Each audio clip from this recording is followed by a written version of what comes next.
Hi, I'm Andre Goulet.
Hello, two,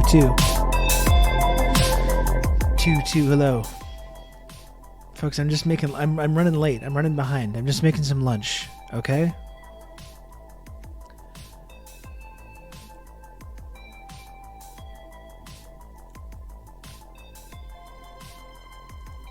I'm just making some lunch. Just bear with me here. I'm going to put on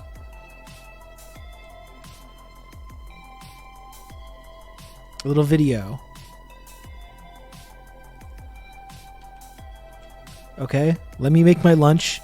I'm behind. I was turning my talk with Sarah Jama yesterday into a podcast. I just released that. I just wanted to make sure I finished that before getting started today.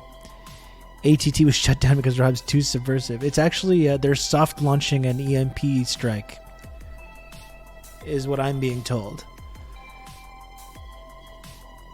They're slow rolling the eventual EMP strike is what's actually happening with that. Let me just put on this interview I did with the East is a Podcast with Seema. Okay? Let me put that on. You can watch that for a little bit. I'm gonna finish my sandwich. I'll come back. We're gonna hang around. Okay? Here's me. The last time we spoke was during actually like a poignant moment of concern, right? Like I've been thinking about this a lot of like how media they perform this concern of like, oh, we're concerned as like a class of people for these people, these human beings in some almost entirely in some far off land. And we're worried about them and we're frantically upset by any kind of injustice to them. So I realized like that was the last time we spoke. And it's so crazy how like the amount that like they pretended to care about, say, Ukrainians, about Iranians, about, whatever, and then how they like openly don't care about Palestinians. Like that, you just have to like live with that. It kind of just gives the whole game away, doesn't it? Like it's hard for anyone that's working in this kind of ecosystem, either in politics or media, to pretend that anything that they say is real, at this point, when it's very clearly selectively deployed, very generously, I would say, describe it as being selectively deployed kind of outrage or concern, versus this situation where we're witnessing over the last couple of months one of the most fucking depraved like events that I think any of us have ever seen. And we've lived through some, we're getting up there in the years and we've lived through some horrible moments. And this is one of the most depraved one of them. And, complete either silence from our media class, maybe some light hand wringing, while ultimately just ginning up support for the monsters that are doing the genocide and the mass murder. It's really, really something else, actually. So yeah, this episode is called "What the Hell is Wrong with Canada?" And it's we're gonna attempt to ask the question, what the hell is wrong with Canada? Because it's strange, we talk. I think we talked about this a little bit before, but like, we live in the sort of like we're the satellite of the U.S., right? Like the big evil empire, and so and also like Canada is relatively small. Like we're smaller than the population of California, and our like our foreign policy footprint is basically to follow whatever footsteps that the US sort of like whatever foolhardy adventure the US sort of is going on, Canada goes along with notable exceptions like Iraq 2003. But like I think it's interesting at this point to think of that's in terms of like our foreign policy, but like that doesn't make it less insanely like imperialistic and psychotic. And so like what's interesting to think about how liberals are leading this genocidal war in like leading the charge, really. I mean, like the Biden regime is responsible for this genocidal war. Like the decisions that like Israeli policymakers make is in tandem with the US empire. So like this is like when we talk about like Iranian proxies, like Israel is like the greatest proxy, and not just for the US, but for like the EU, obviously too. And so like there's an interesting thing that's happening with the machinery of kind of liberal interventionism or liberal sort of humanitarian concern, the performance, because this is not something that like conservatives particularly deal with, right? Like this is not, they don't trade in these garb. Like they're like blood and soil nationalists most of the time. Whereas for liberal class, it's again that concern or like the performance of concern. It's like, oh, it's terrible what's happening in Ukraine. Oh, it's terrible what's happening in Iran. But like we see that like on the flip side though is that like the same political sort of geopolitical alignment, reflects onto Canada too. So I was hoping we could sort of get into, we never talked about the Hunka affair, Hunka burn and racism affair, which was one of my favorite things to ever happen in this country, following the news in this country. I was Can just you having an actually absolute can we great go time into it? watching that happen. Because it's an interesting kind of like appetizer for this thing. So tell us, people who don't know, can you tell us what happened? Yeah, well, we invited Zelensky into our parliament, and it was very funny because the liberal, like the Justin Trudeau, Chrystia Freeland, and like the Melanie Joly and the whole kind of cabinet, it was kind of there. They felt so we're important. Like, look, he's coming to talk to Canada. We're a part of this big struggle, against the evil, bad Russians. Chrystia Freeland, it's her whole life's work. It's like the culmination of her life's work. Generations of her family's work. Exactly. Yeah. Absolutely. To kind of create this sort of uh, Ukrainian nationalism, anti-Soviet, anti-Russian, that kind of whitewashes these kind of Ukrainian nationalist figures from the past. Um, so they invite Zelensky to the parliament. Everyone gives him the big standing ovation, and then the Speaker of the House in the parliament says, "And now, as a special guest, we've invited this brave Ukrainian hero from the past who fought the Russians during World War II." And introduced this guy, and gave a big wave to everyone. And like that was the funny thing for me, is because so everyone in the whole parliament stands up and applauds, and that was verbatim what he said. Not All the social democrats oh yeah, too. no, they were all there, they're all smiling. And that was my favorite part, was definitely Chrystia Freeland's face in that moment, just beaming with pride. Like, it was just the absolute best day of her entire career, this stuff. And that was I messed. I don't know what the beginning of the intro was, but that was verbatim what he said. He fought the Russians during World War II, and I think even watching it, it was almost so blatant that I kind of skipped over it. I almost wasn't really paying attention because I was thinking more about the Zelensky thing. And then later on that evening, you see people start like taking that clip and posting it and being like, "Wait, well, fought who in World War II? Like, what is Yeah. this?" And I really believe that it was this sort of like tanky shit posters on Twitter that helped turn that into a big scandal. I think everyone would have probably rather just turned the page on that. And probably if it hadn't become a big scandal, with like, especially with like even Zionists, like Jewish groups getting involved and being like, "Hey, that's actually not okay."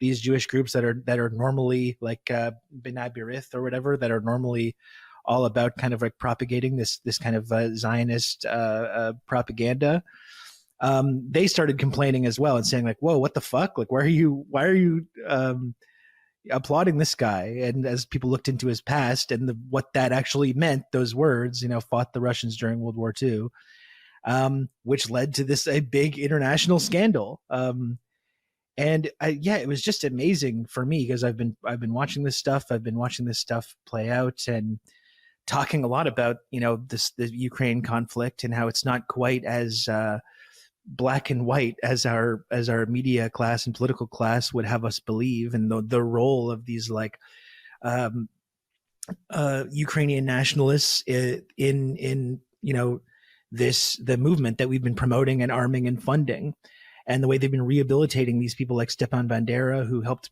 perpetrate the Holocaust and committed these terrible atrocities against Jewish communities and Polish communities. Um, so it was this crazy moment where all of that really came to a head, and the quiet part was said out loud, and we got this just amazing image of the Canadian Parliament, including Zelensky, uh, applauding this guy. And that was actually another funny part of this thing, is people are like, "We should apologize to Zelensky, apologize to the Ukrainians." It's like, why? They love this guy. They go tell them what this guy was about, and they probably think it was like, "Yeah, great, good. We think this guy's fantastic." The idea that Zelensky didn't know, the idea that Chrystia Freeland didn't know what the implications of that were, that everyone in our fucking parliament didn't understand who was fighting the Russians during World War II. It's just incredible, right? That was their whole excuse. We're just so stupid. We're just so stupid and ignorant. We just didn't put this together. We didn't vet this guy. We didn't Google this guy enough. But the idea that they don't know, like, these are not stupid people, I don't think. I mean, maybe kind of a little bit, but I don't think they're that stupid. But it was more just like a "we're sorry we got caught" kind of thing, in my view. Yeah, I mean, and the crazy thing about that is that like the and I remember, yeah, they did say they fought the Russians. And then you think about that, it's like not even factually true because it was a Soviet army, and the Soviet army was this like multi-ethnic and also included Ukrainians too. So like what liberals the like liberal Millions of bloodlust Ukrainians, yeah. on like the liberal bloodlust on Ukraine is so insane because it openly rejects like a large portion of Ukrainian history, which the role of of Ukraine in the history of the Soviet Union is just God damn it. I was just saying to Lioness there that I should have taped on a fake goatee to indicate that I'm the evil Rob. I'm not evil though. That's not true. That's not accurate. written off, and one side of the Ukrainian diaspora, which happened to show up here in the Mr. 40s and the Snub. 50s. Gee, I wonder why. Like, what were they leaving? Why were they leaving? And like that confirmation bias then gets translated into like generations of anti-communists that like you meet on the street here. Like I meet some Ukrainians here, and definitely I don't bring up Russia because I know better.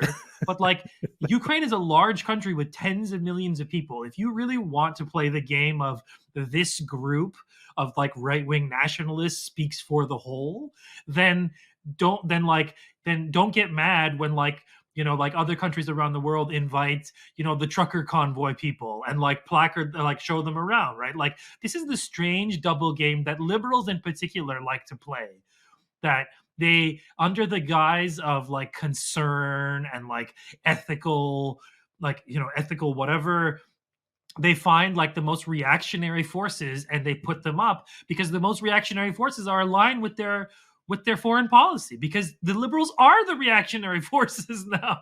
I mean, and they have been for a long time. It's just that sheen of respectability and concern, and like Justin Trudeau wearing "I am a feminist" or like "This is what a feminist looks like" T-shirt. Like we live like these are some cynical fucking ghouls who think like nothing of our intelligence. Like we're talking about like they're destroying, like they're destroying a country called Ukraine by funding this insane proxy war and like helping it along, and at the same time employing this insanely racist, like immigration policy where Ukrainians, like the door is flung open to any Ukrainian who can afford to leave, right? Middle classes usually and upper classes who can then come here and set up lives, no problem. But like ask like a Gazan, they're letting in like 1,000, and all of those people are insanely vetted. Like it's crazy. And like even that clip of like Justin Trudeau like saying like, oh, there's a genocide in Ukraine and like keeping mom on Gaza, like this whole sort of inflection of foreign policy of the liberals is now being shown for like how bogus it is. So I'm thinking like so I guess I want to ask the question, like what the hell is wrong with Canadian foreign policy? Like first of all, do we have a foreign policy, or are we just like a side note to the US?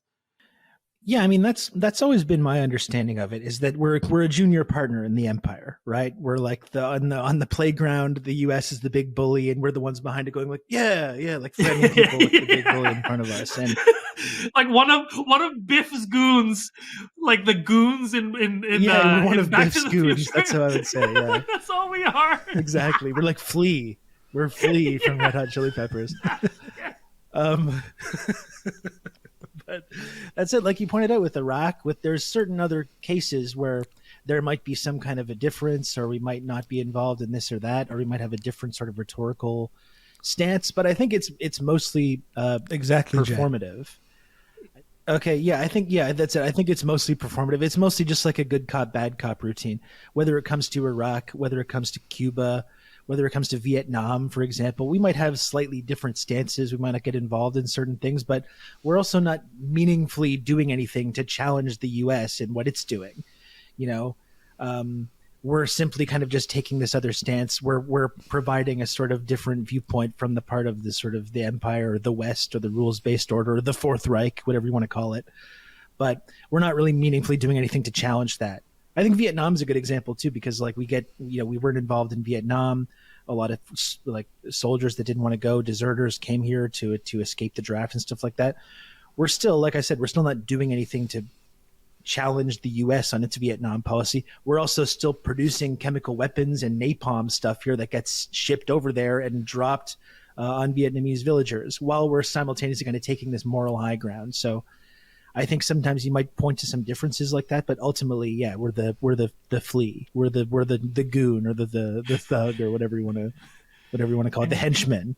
because yeah, like the weird reputation that Canadians like inculcate in themselves is that, oh, we're not the evil empire of the US, at least liberal, some kind of I was liberal going or to let this play for another couple of social minutes, and then democratic. we'll I mean, it's hard to say. Canada's a relatively big country. It's got a lot get of going different here. people in it with different opinions, so it's not like there's a simple way of like representing it. But at the same time, there is this kind of branding that Canada likes to sort of sell as, oh, we're this like, so we believe in. I remember that stupid, remember when we were kids, and that horrible "I am Canadian" thing, and one of the lines was Yeah, like, that's our culture. It was I believe invented in in that peacekeeping, campaign. not empire," or some shit like that. I'll clip it in Yes. here. But like, I was like, no, you don't. That's not even true. Excuse me. No, I tell people this often, like literally like what a lot of people in our generation think of as like Canadian culture was literally from that ad campaign. Like they literally cooked up this ad campaign and sold that to us, and we were like, yes, this is good. Yes. Our whole culture comes from a fucking beer commercial and like Tim Hortons, I guess. There's Yes. like showing up early to the hockey rink with a fucking bad coffee. I don't know. That's our culture that we cherish so much. It's Cana- embarrassing. Okay. Okay.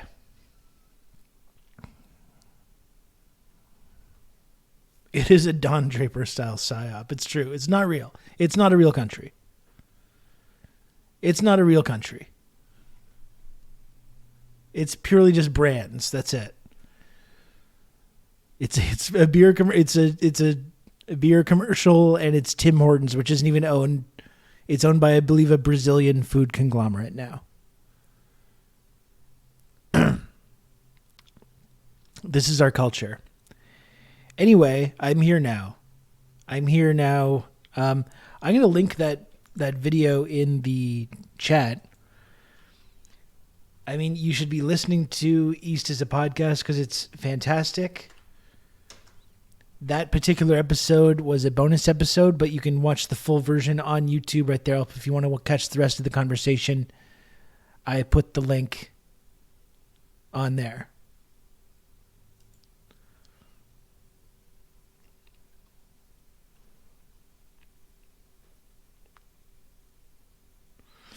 It's not a real country, but if America tries to annex us, you better believe I'm dying in resistance to it. Yeah, I don't not that's not me. Not me, PM Trio. It's gonna suck when we get annexed by the US eventually, but I'm not fucking dying for this place. I'm not. Functionally, what's gonna be different, you know? You know what I mean? What's really gonna be different? It's mostly just when America eventually annexes Canada, it's just going to be formalizing an arrangement that's already there, you know? Yeah, and you have better brands. I don't have Taco Bell here in Quebec. Like maybe I would get Taco Bell. That would be one positive side to that. You know? The lemonade that kills you. Thank you. You can count on me. You're going to have good old Rob to talk you through all this. But Rob, if they annexed us, they would slowly start privatizing our healthcare. Yeah, and that would really suck. That would really suck if our healthcare system was slowly privatized. I agree. That would be a big disaster. I hear Canadian A&W is good. It's very good burgers, Doc. Very good burgers. In fact, they do a really good Beyond Burger there. I'm pretty sure in the States A&W is more, is it just like hot dogs? It's like a different kind of fast food. I don't totally understand what the deal is with it. But no, I know it would be absolutely crazy if that were to happen. St. Louis. But you're right, they do make very good burgers here. We have burgers, mostly floats. Interesting.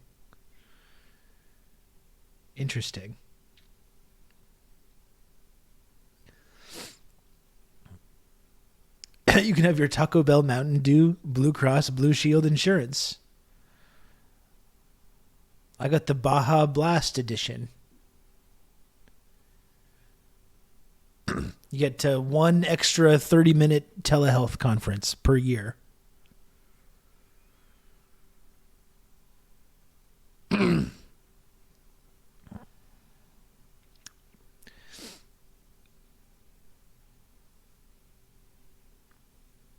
There we go.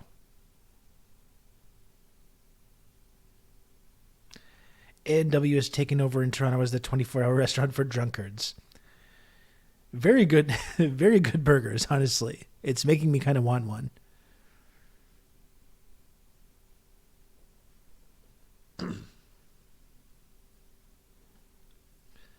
I welcome American annexation because I want to be part of the Midwest and have Culvers everywhere, for sure. Like, I already feel like I grew up in the Midwest. We might as well just, like, formalize that. The Queen Spadina A&W. I'm sure that's a shit show at 2, 3 in the morning. Over at the Queen and Spadina A&W.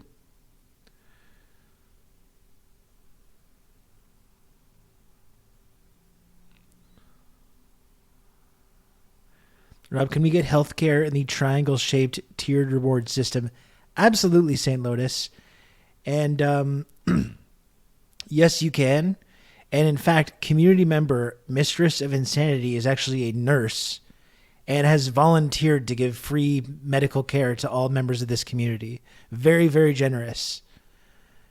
Very, very generously volunteered to give free health care to everyone that's part of the community. So thank you to her. And Genghis Han, thanks for the 17 months of Tier 1. By the way, I don't know if I said thank you. Thank you for that. Just drink water and ice your wounds.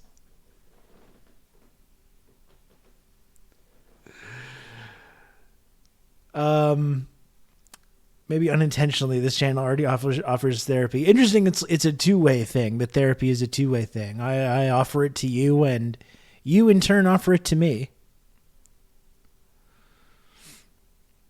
It has definitely been therapeutic for me to be able to come on here over the last 4 years and talk about all this bullshit.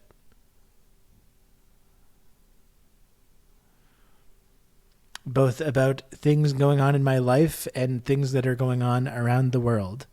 It's been very therapeutic for me.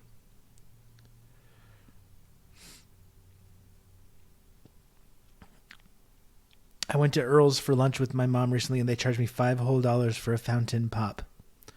This is Brandon's economy.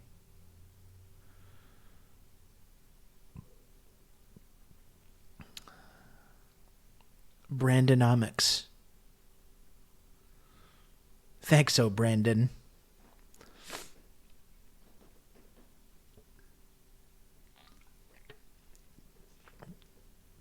Welcome to Brandon's Canada. Brandona.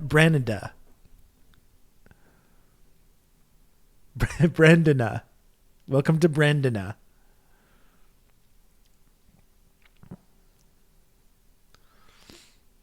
Is that the pineapple monster? Yes, it is. I'm quite into this one, actually. The gold can. It's nice.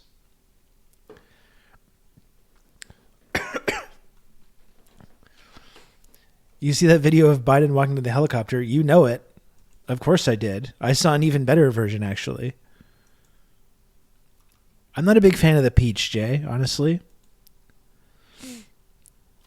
I saw an even better version. Shit.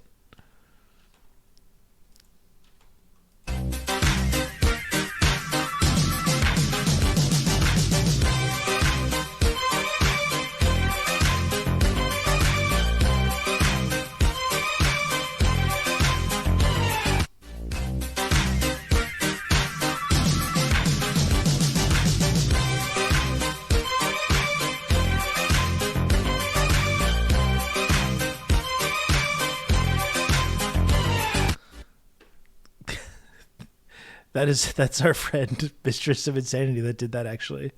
The whole internet's going crazy for why didn't Biden. Did you make that, or did you just repost that? That's fantastic.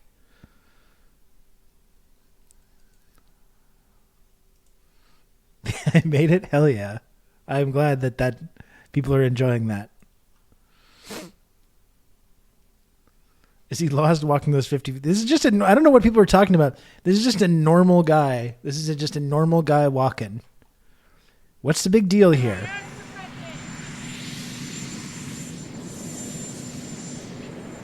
This is a man that's in charge of the country. He's in charge of his mental faculties. He looks good. He feels good.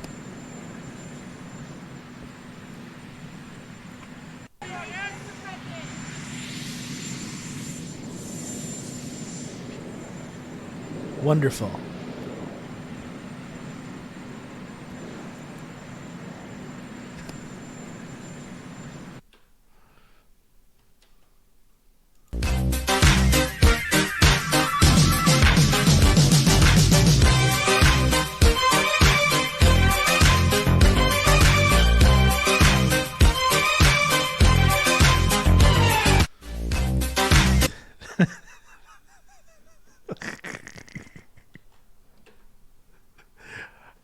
I will link the tweet from our very own insane mistress. Provides free medical care and memes for the people in this community. It's wonderful. Wyden looks even more like he's trying to not shit himself. I don't know what you all are talking about. I think he looks great. Looking great, sir.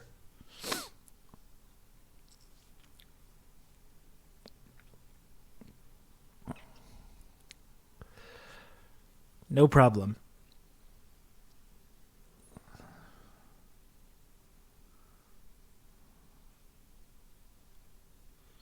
What is it with these like political figures that not only don't know how to walk but don't know how to stand?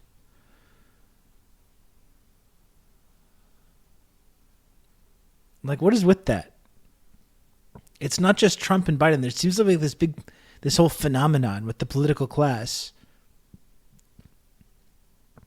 that they just can't stand normally. It's always like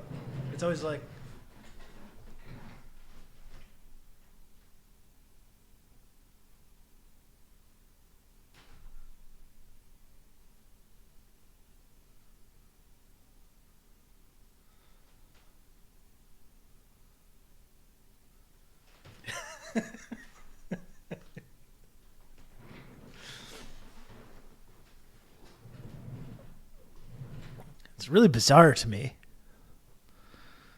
Just not normal people. They really aren't.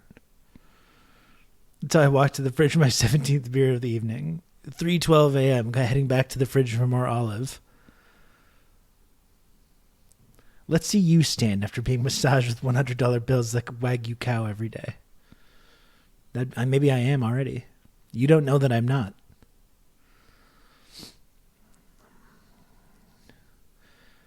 Posada summarized it perfectly by saying libs are treating Biden like an old dog. He's still able to walk around. He ate all his kibbles. Yeah, no, this is great. You're doing great, America.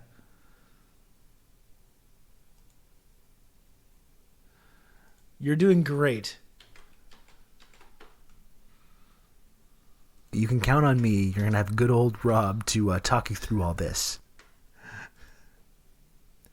Keep going, 9. Thanks for the 17 months of tier 1.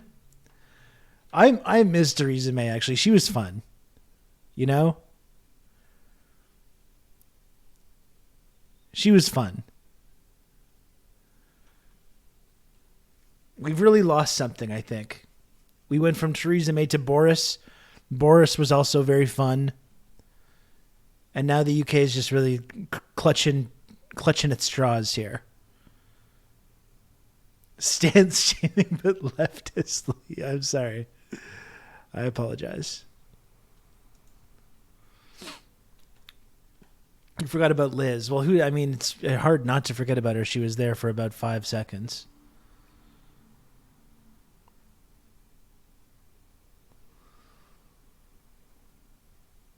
Yeah, Liz day color trust. I loved that conspiracy. That was fun. Was it ever proven that there was any merit to that, or was that purely just like an online speculation thing? It literally is a day color. I choose to believe it's true as well.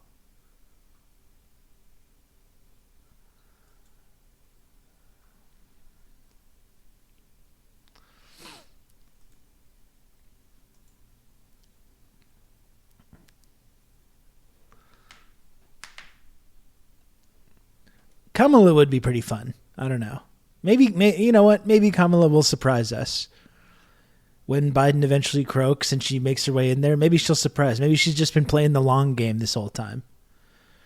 She's been playing the long game, and as soon as she gets power, she's going to remember all her early childhood Marxist education.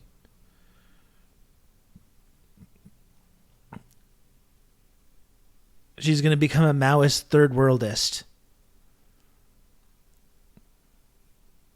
We're all going to be Kamala Harrisists.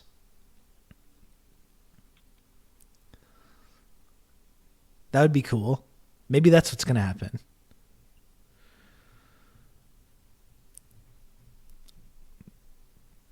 I mean, Max, that's the outcome that I've been advocating for. I want to see Hillary versus Trump too. I want to see it as well. A Kamalist. Yeah.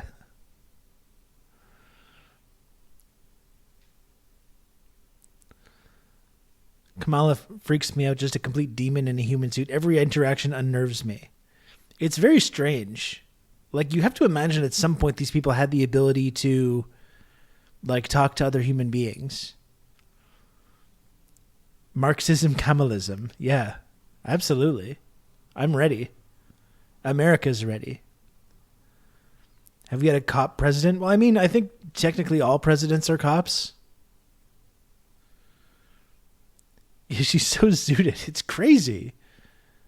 Like, if I showed up to my job acting like that, people would be like, they'd be calling HR, wondering what was wrong, and be getting called into meetings, thrown into rehab or whatever. You can, if you're the vice president, you can do it. It's okay. Just giggling her way through like some what should be just like a normal interaction.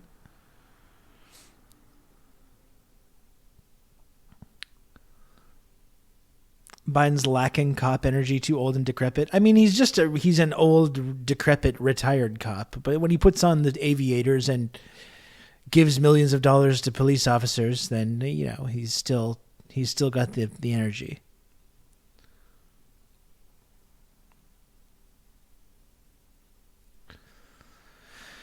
You would get more subs if you showed up to your job zooted. I mean, I'm a little zooted. Maybe not to that level. I hit my vape pen sometimes. I don't think I have access to whatever she's got going.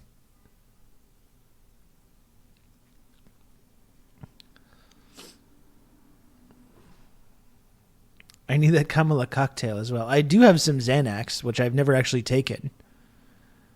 I can pop one of those one day and try and do a stream and just entertain people. You know, why not? Maybe if I don't have anything to do that evening. The chat would be hooting and hollering if you showed up zooted. Everyone was really enjoyed on New Year's when I drank that bottle of sparkling wine. People seem to really enjoy that.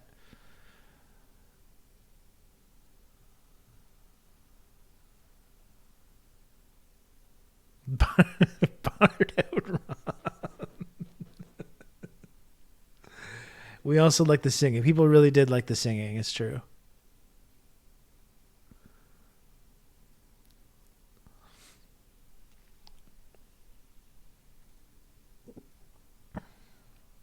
I can't even imagine the japes. No.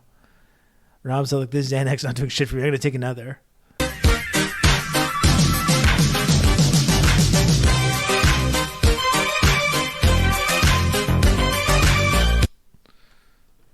Sorry, I don't know why that started up again. Singing is so much fun. I did karaoke Monday. I would really like to do it karaoke. I only ever do it here on this channel. We need a wide Rob video. I think I one time tried to make a wide Rob emote and I couldn't figure out how it worked. I think it would have had to be 3 different emotes that would make one wide Rob. I don't think I have any videos of me walking that you could use though. If I can take a video of me walking around the corner and someone can widen it up.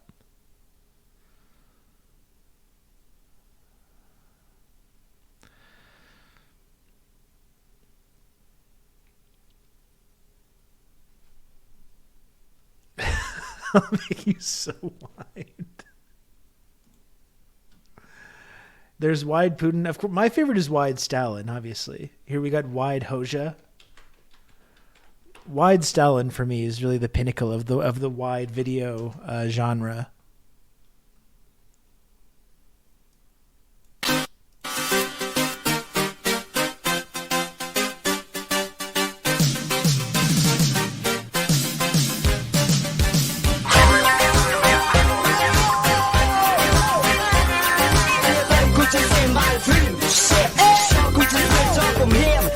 See your Hoxha. I love the coming around the corner part. It's so good.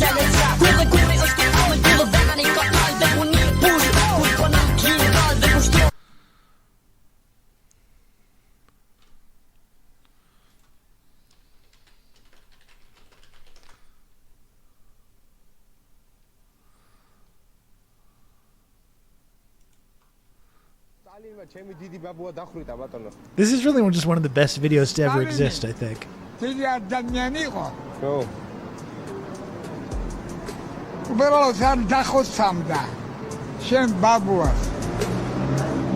No. You see knibble the hoe?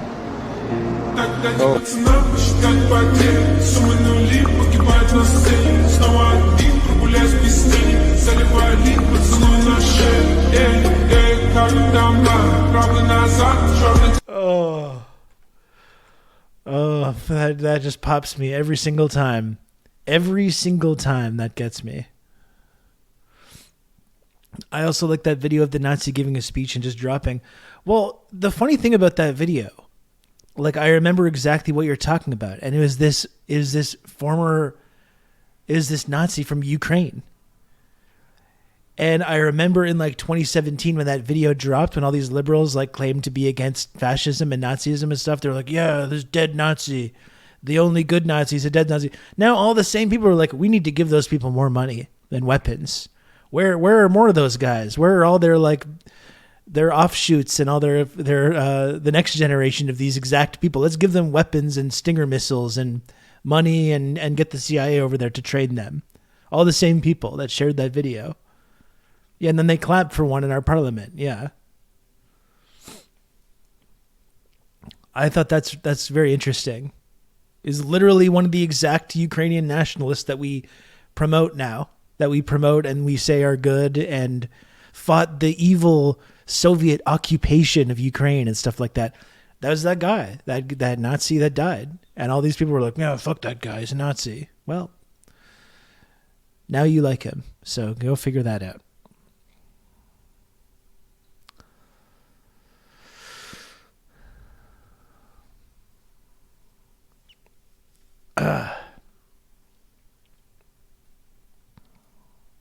Liberals, after learning that the Nazis fought against the Soviets. Oh, wait a second now. Hold on a second now.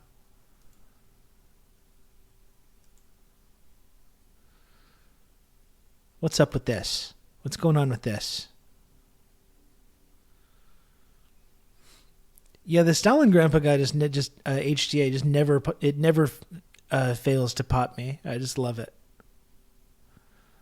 I love everything about that video.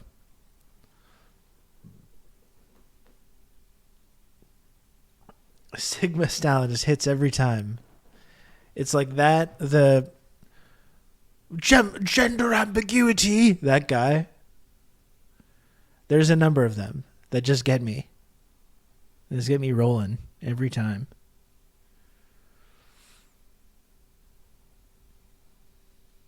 The cop slide, yeah. I like orangutan going to the banana store. You mean the orangutan like driving in the golf cart? That one's great as well because you can put any song behind it and it always works. The Scottish Thatcher lady, she's good. Too bad.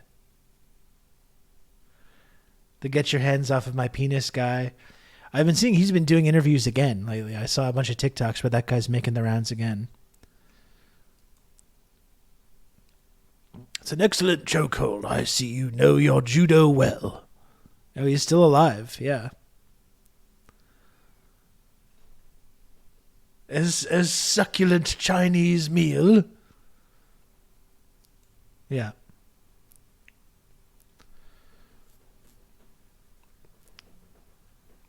This is what we're doing today. We're just talking about videos that we like. Just talking about some videos that we like. This is not going to be a super long stream because it's Thursday. I don't have a ton of time to work with, and I was getting a late start. So this might just be a silly one today. This might just be a little silly one. I might just be a little silly guy today, and I'm just zooted. Fully zooted right now.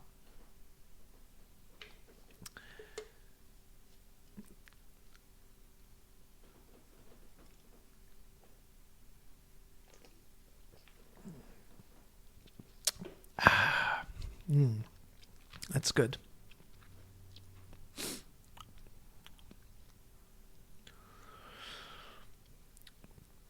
Zooted on Monster Energy drinks. That is absolutely correct.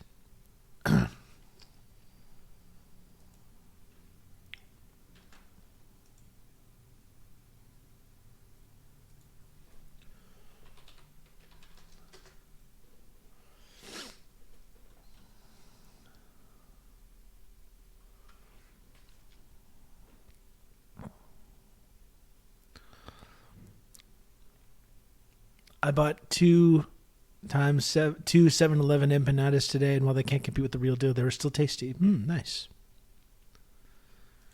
Very nice. It's funny, Diego, that you live near a 7-Eleven and I don't. That's another thing that we don't have in Quebec. I can't get taquitos. I can't get 7-Eleven taquitos. This is the kind of bullshit that I have to deal with. We can get Slurpees, but not from 7-Eleven, though. The big convenience store chain in Quebec is Couche-Tard. And you can get decent slushies there.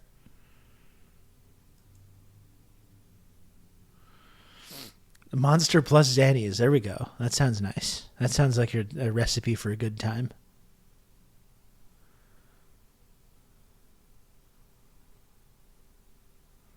I do not live near a 7-Eleven. I was visiting my mom and her cat Bandito. Oh, that sounds nice.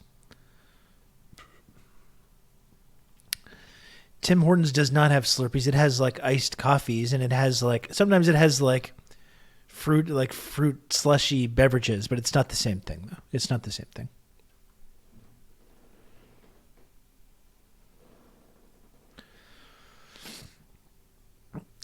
Top with vape juice. There we go. Gwenny knows how to party.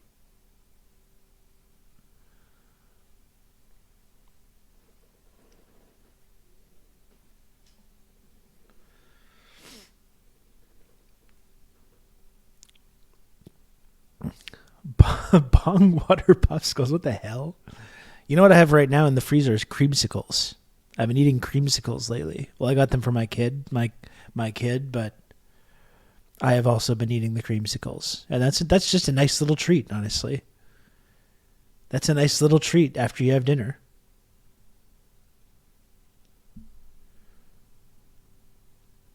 Creamsicle. The tax, that's right.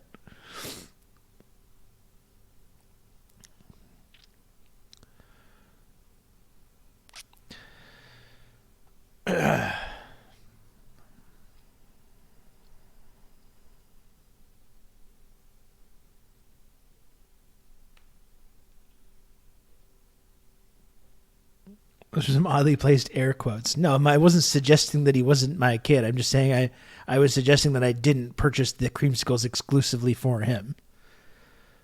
And I was, in fact, kind of using him as sort of an excuse to get access to creamsicles myself. That's more what I was referring to there.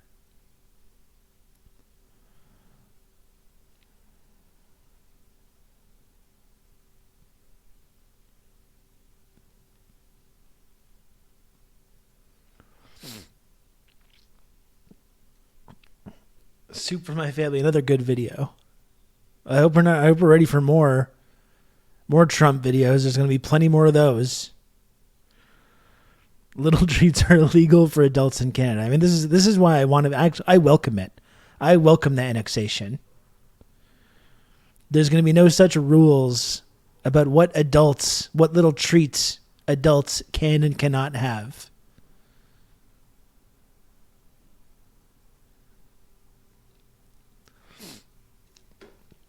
And we're going to be able to get the good monster that has 300 milliliters of caffeine instead of the pathetic 180 or whatever it is.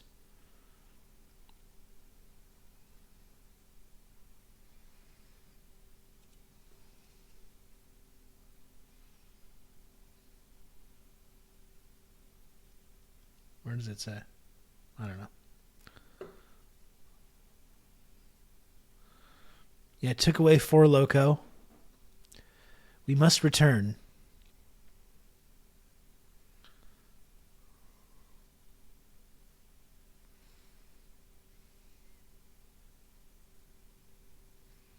Have you covered Pierre's anti-gooning law? No, I mean, it might have come up. It might have come up at some point. I don't know. We're going to see how this plays with his base there. I'm sure they're going to be thrilled by this development. I believe in having a small government. A small government that ensures no one will be ever gooning, whacking off, jacking off, jerking it, whatever it is. All of these things are going to be illegal under my free market libertarian utopia.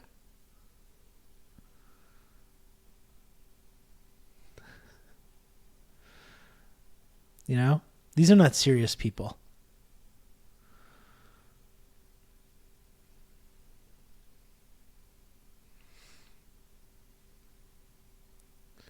The Canadian nanny state's going to force you all to download that porn accountability buddy app the Speaker of the House shares with his son. Well, we already do that in this community, though, so we don't need the government getting involved. We already have the gooning accountability system in this community. We don't need any more outside interference.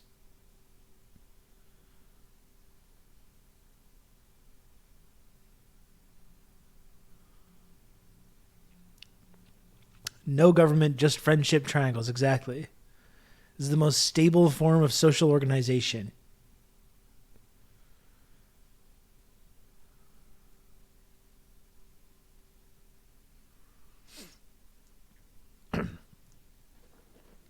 Yeah, Kijiji, I think Nora was right to talk about that.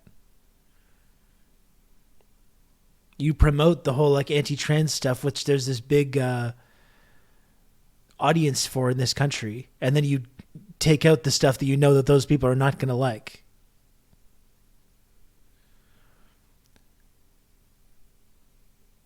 Marxist Kamalist triangleism. That's right. This is the new political synthesis we're working on. Opinion on the way goblins are depicted in porn. I can't say that it's something I've given a whole lot of thought of. I can't say it's something I've given a whole lot of thought to in my years. Never really considered it all that much until recent events have forced me to think about it a little bit more.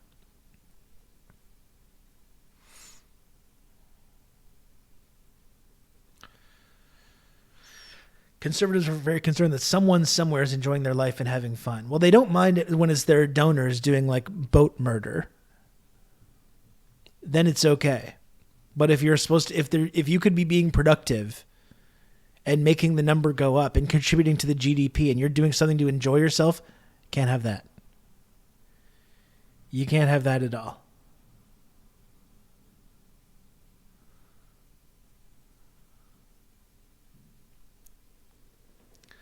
When it comes to pancakes, do you prefer a tall stack? Not a big pancake guy, honestly. Sometimes I think if I'm going to eat like a pancake, it's going to be maybe one in conjunction with a larger breakfast. I would not want to have like a big stack of pancakes. Yeah, you might say I prefer short stacked pancakes.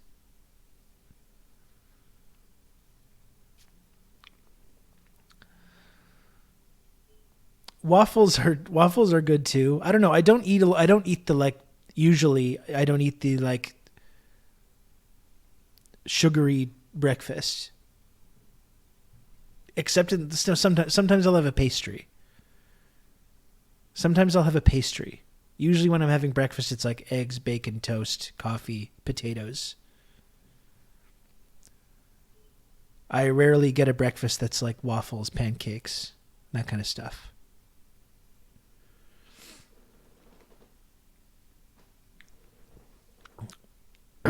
What do you think of savory Japanese breakfast? Fish and such. I don't know if I've ever had it. I've seen a number of recipes of like Filipino breakfast where you're putting meat and rice and all kinds of spices and stuff in there. That sounds nice.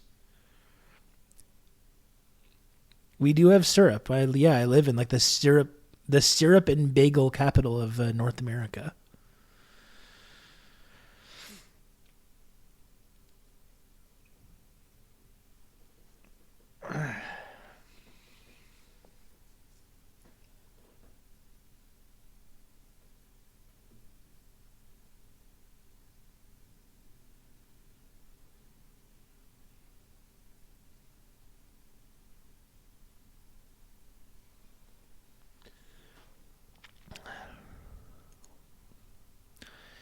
Eggs Benedict, the perfect breakfast. I already ate now and I'm still hungry. We're still talking about food here.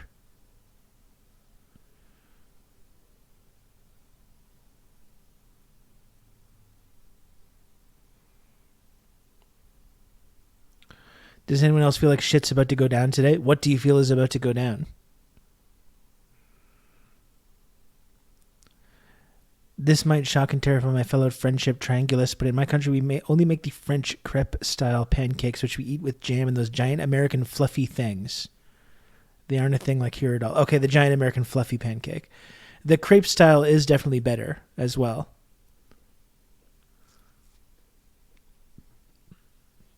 Do you know what I want to try is one of those Dutch pancakes? The big fluffy one that you make in the pan. I've never had that. And it's every time I see someone doing it, it looks really good. Is it a Dutchie? Is that what that's called? Those look excellent. I would really like to try to make that one day.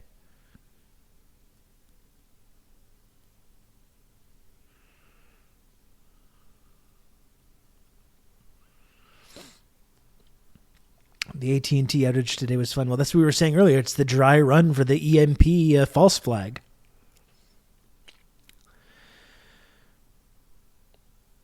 Rhode Island has a smaller pancake made with cornmeal called a Johnny cake. Traditionally considered poor person food, they're actually incredible. That sounds nice.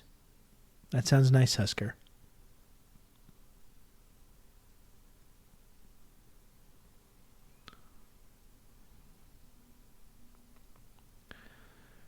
Yeah, I want to try one of those Dutch boys. The pancake. The pancake. The kind of fluffy pancake. It's called a Dutch boy.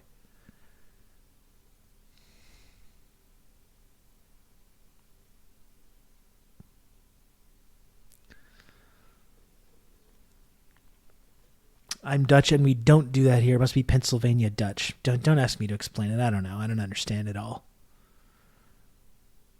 I don't understand this shit at all. Nothing. Max, I'm not even repeating that comment. I'm not even repeating that.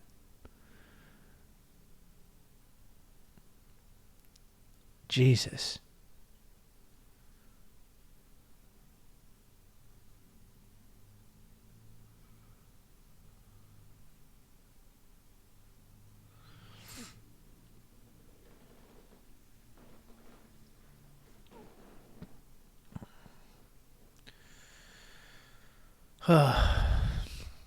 Well, is there crazy shit happening today? I don't know. It's like I've been kind of focusing on work. I did do a couple of Helldiver missions as well. I was totally like, I should probably not play Helldivers. I should just focus on doing work stuff this morning. As soon as I got back from dropping my kid off at school, I was just like, or I could just do a little drop, just a little, contribute to the war effort just a little bit.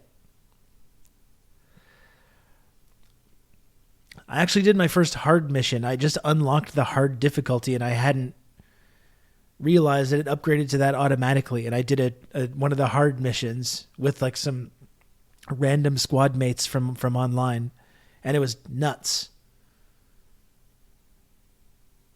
It was nuts. The challenging difficulty and the hard difficulty is just insane.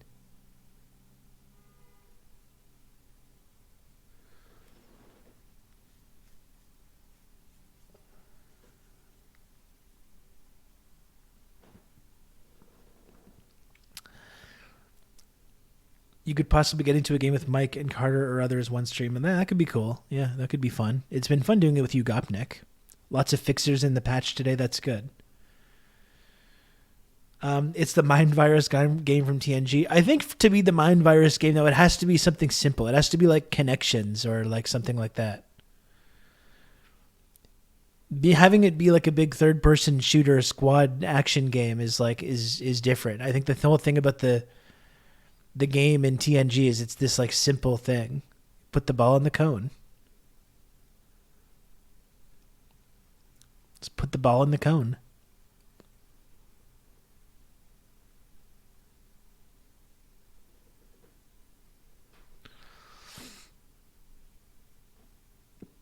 I'm still just really enjoying it though. It's just does not get old for me. What game is this? Helldivers 2, Weenus.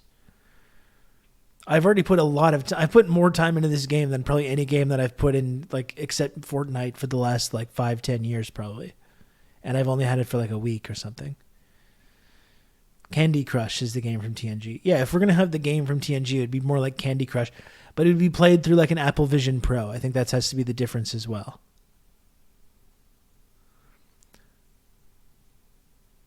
So people can be talking to you and you can be going, just, you know, ignoring them, ignoring your family while you're doing some like mindless gaming thing.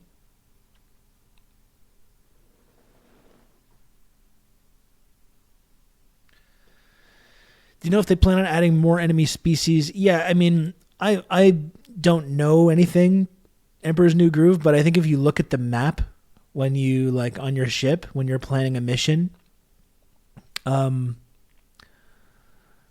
you can see that there's way more room for it to have other incursions and other things. So I definitely do think there's going to be new species and stuff that you're going to be able to fight. And new, I think that's the cool, exciting thing for me about this game is that it's like, it seems like over the next year and a half or so, it seems like there's all kinds of interesting things that they can add in there. I can't wait till they weld the Apple Vision Pro to my face and drill a Neuralink into my head. Yeah, absolutely. Absolutely. Just free me from this flesh prison. You know? Please, I'm tired of my decaying meat prison. Let me live in the computer now. I'm ready. I'm ready to just live in the computer full time now.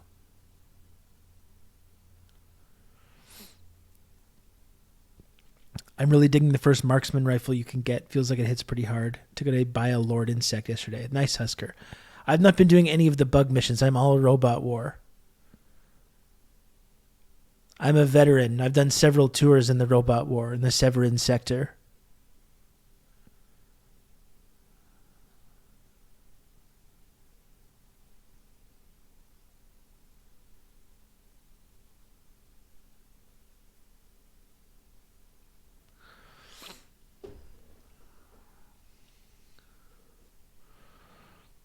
Oh, they're tougher.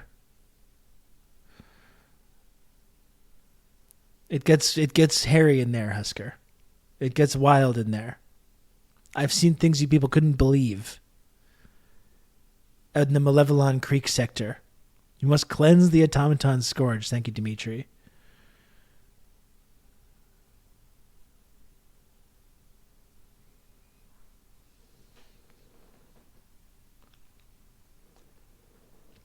Our boys are getting absolutely torn apart out there.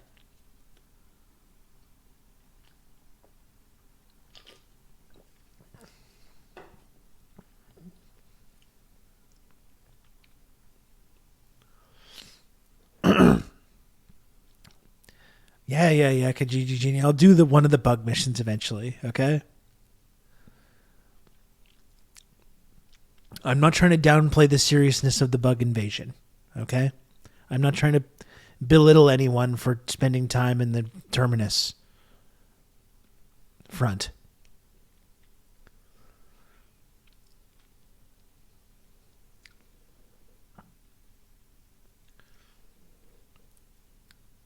Exactly, Emperor's New Groove. It's the Roy Batty thing.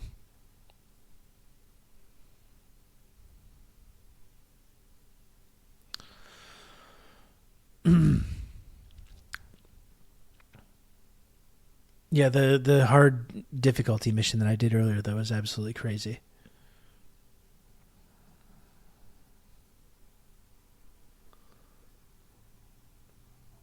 I'm looking forward to playing it some more.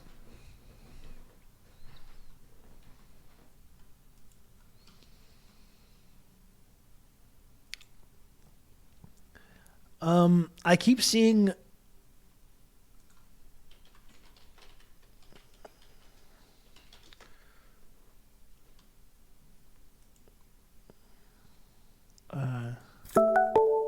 whoops. Okay. Sorry.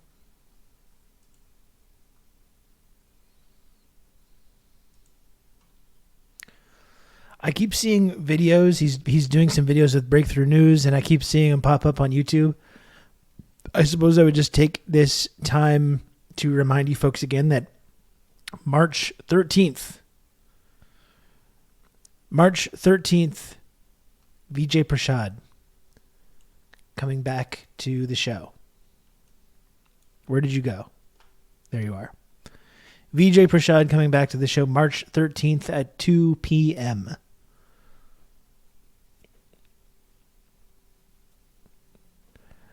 Really looking forward to speaking to him. I've been trying not to look at any of the VJ content that's been coming out because I don't want to be influenced by it in any way.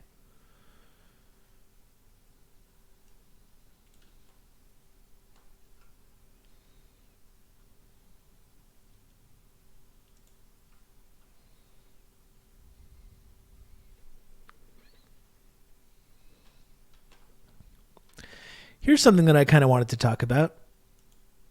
Because we referenced the okay, there's a couple of newsy items I guess we can look at here.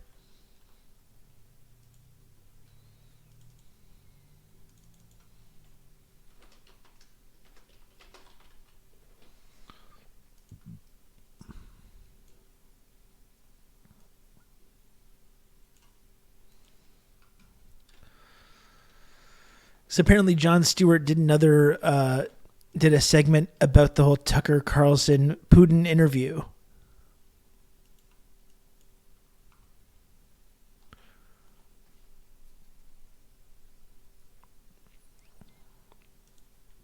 Jon Stewart, after being attacked from all kinds of different people, attacking Jon Stewart for having the audacity to call President Joe Biden fucking old as hell. And again, there's lots we can criticize about Tucker Carlson. There's lots we can criticize about Putin. But like the reaction to Tucker Carlson just like going to Russia, I think is like a little bit messed up. This idea that like if you even go there, it's some like black stain that's on you now. We saw a little bit about this with Dmitry Lascaris, who's been a guest on this show.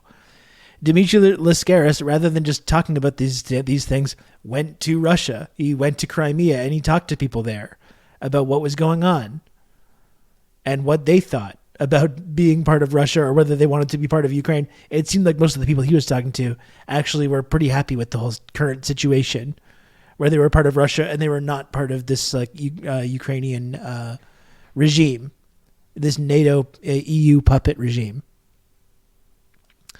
And people there's people that attack me because I spoke to Dmitry, who went to Russia. And that's proof of some kind of like red-brown alliance, whatever, you know? So just, again, I don't like Tucker Carlson. I think he's a crypto-fascist, reactionary fucking loser. He scapegoats the homeless. He scapegoats migrants. The idea that there's like people in this that are like that think he's some kind of like anti-imperialist voice, I think is silly and preposterous. At the same time, I don't think just going to Russia or just like presenting Putin's viewpoint on American TV is just this inherently bad thing. And you can see it completely melts the brains of a lot of liberal types. And I want to focus on this with what Jon Stewart says here. Because like there's that funny clip where Tucker Carlson goes to like get groceries and he's like fascinated by the grocery thing that you put coins in, which is like a common technology. It's not this new interesting thing. He did talk about the subway, and I think if you're American and you go and look at the Moscow subway, that is something you should probably look at, or the DPRK subway, frankly. And like, oh wow, they make these big investments into infrastructure. Imagine that. Imagine what that's like. They're investing into infrastructure and transit. Interesting. Here's how Jon Stewart talks about this. And I don't know, I didn't see the whole clip, but I wanted to talk about this. Right. Because the difference between our urinal-caked, chaotic subways and your candelabred, beautiful subways is the literal price of freedom.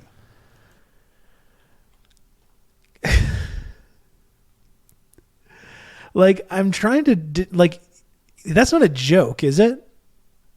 Like, he's not doing a joke, right? Like, I thought when I read the transcript and it was like, oh, it's the literal price of freedom, I thought maybe he was, like, doing a joke. It seems like he's totally serious, though. It seems like he's playing this totally straight. This is why we can't have... When we have a free society, unlike Russia, this is why all our transit and all our public infrastructure looks like absolute shit.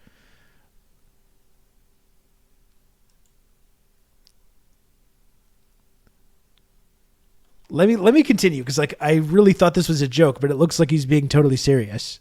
But the goal that Carlson and his ilk are pushing is that there's really no difference between our systems. In fact, theirs might be a little bit better. The question is, why? Why is Tucker doing this? Here's why. I mean, this is funny. And once again, in case anyone's watching this and getting mad, oh, Rob's defending Tucker Carlson. No, I am not. I don't like Tucker Carlson. Throw him in a gulag. Re-educate him. Take away all his funds and his whole frozen dinner empire. I agree. Jon Stewart just last week was talking about the upcoming American election between one like demented fascist game show host, clown, and one man that's so old, he looks like he's going to turn into the guy from the end of Indiana Jones and the Last Crusade after he drinks from the wrong cup and instantly ages like 1,000 years.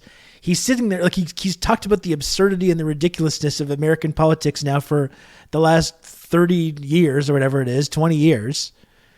And he's talking about the absolute absurdity of American democracy, the whole absurdity of the election process. And he's still the idea that like you could compare the Russian system to America's or suggest that like they have more freedoms than we do and not less is so offensive to him. Isn't that a funny like cognitive dissonance? You know what I mean? It's like he can sit there and talk about how absurd and farcical our system of democracy is and how undemocratic it is. But when someone says like, it's actually not that different in Russia, it's so offensive. What? They don't have freedom. They don't have freedom like we do. What freedom though? What are you talking about? The price of freedom that he's talking about. Whose freedom? Yeah, just immediately revert to that American exceptionalism. Like you've hosted this show for the last 25 years. And you still have this notion of American exceptionalism. Just last week, you're talking about how absurd the whole election is, and how undemocratic it is. And just the idea that you could suggest that there are similarities between Russia's system and America's is just so offensive to him. It's because the old civilizational battle was communism versus capitalism. That's what drove the world since World War II. Russia was the enemy then. But now they think the battle is woke versus unwoke. And in that fight, Putin is an ally to the right. He's their friend. Unfortunately, he is also a brutal and ruthless dictator. I mean, I don't really get the analogy that he's making, the woke versus unwoke thing. The idea that like right wingers are starting to like Russia because of like wokeness or non-wokeness. I mean, Russia is still part of the geopolitical alignment that's fully against America, regardless of whether it's capitalist or not. In this new system of multipolarity, it's Russia and China working together to undermine American hegemony. That's what they're doing in Ukraine and elsewhere. Like we were saying, that's what Tucker ultimately wants. That's his whole positioning right now, is trying to do whatever he can to peel Russia off from that alliance and make an alliance with America against China, which that ship has totally sailed, and Putin was kind of making fun of him for it in that interview.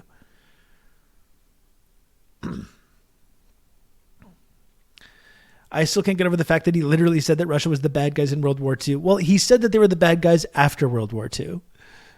But, I mean, that should also tell you all you need to know.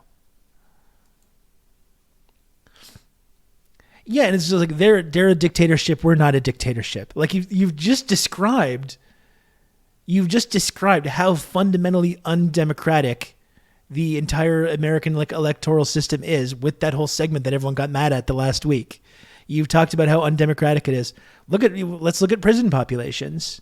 What's going on with let's look at the per capita prison population in America versus Russia. You know, there's a number of levels that you could look at and determine and actually ask yourself which is an authoritarian dictatorship, or at least whether they share some certain similar characteristics.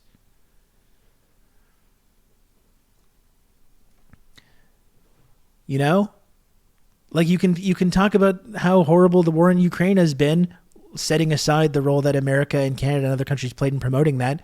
Who has been more of a benign, or who has been more of a violent influence over the world since World War II? Is it Russia or is it America? Or even since the 90s, since the collapse of the Soviet Union? Who has had more of a malevolent influence on global affairs since that time? Is it Russia or is it the United States of America? It's the United States of America, John. You know? That's what I find, that cognitive dissonance, I find that really fascinating. How he can talk about how absurd that political system is, that electoral system is. And he can talk about all the corporate greed. He can talk about all these things, but when it comes down to it, we're free and they're an authoritarian dictatorship. His brain just immediately, all that is forgotten. It's just all forgotten.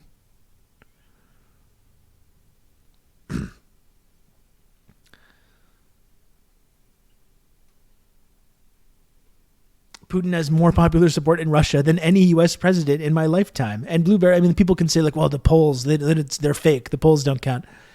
Again, it's not hard to understand this shit when you just look at where Russia was at when Putin took over versus now.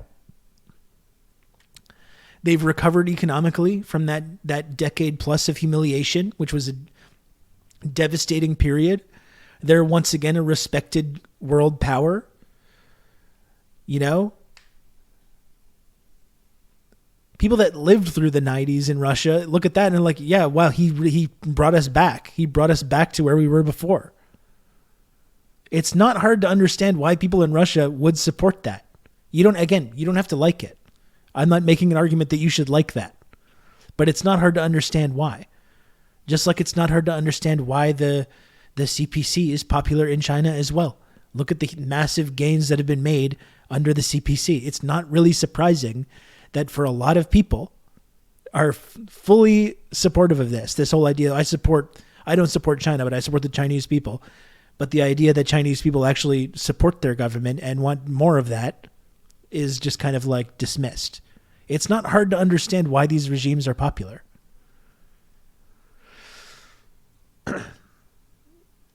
And we're backing a country that kills children at a rate of about 200 Putin units. So they've kind of lost the horrible Ukraine war thing. That's what I mean. And it's not to defend Tucker Carlson. It's not to suggest that everything that happens in Russia is good or that I agree with it. You know, when you talk about the woke versus unwoke thing, I think some of the rulings that have been happening in the Russian government with respect to LGBTQIA plus people are fucking gross. These folks are being continuously persecuted in the United States as well, and really only have had a period of about 15, 20 years when we're supposedly past the kind of social moment where these groups are like normalized and respected. Historically, they've been incredibly persecuted, these communities. So this idea that America's like a home for some kind of bastion of freedom for people in these groups or these marginalized communities is just not accurate. Let me see the rest of this. Now they have to make Americans a little more comfortable with that. I mean, liberty is nice, but have you seen Russia's shopping carts? What liberty, Tucker though? would have gotten away with it if it weren't for those meddling assassins. In a statement to the New York Times, Carlson said, quote, "It is horrifying what happened to Navalny. The whole thing is barbaric and awful. No decent person would defend it." Correct. No decent person would. And all.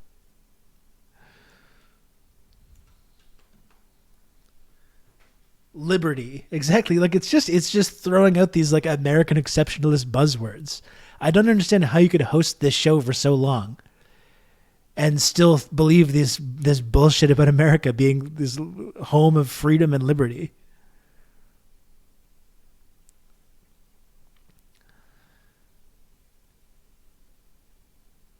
He said Russia. That's the activation phrase. That's the liberal MK Ultra activation phrase.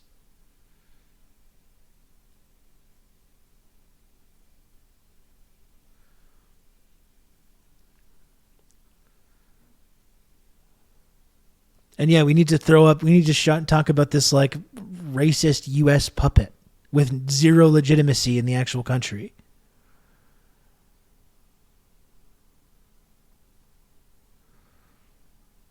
You could take over the Helldivers 2 news channel.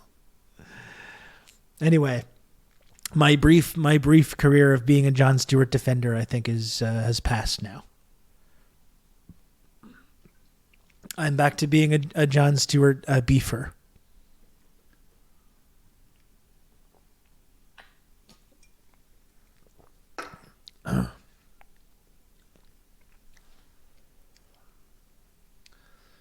Oh, me too, Max. Me too. I've talked about it before. I mean, I talked about it on the podcast this week. Hugely important figure for me for years.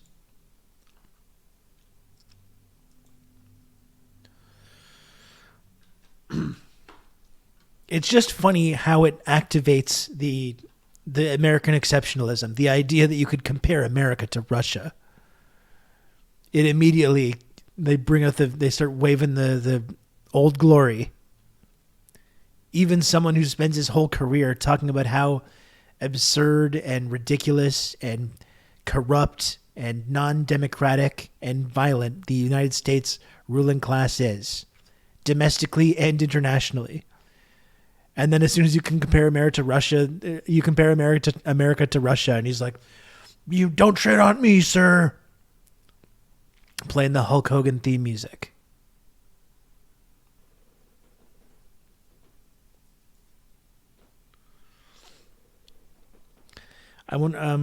It's also a possibility that Navalny dead was more useful to the U.S. than his ineffective opposition. I mean, that's true. I mean, like I said, it's like an Occam's razor thing.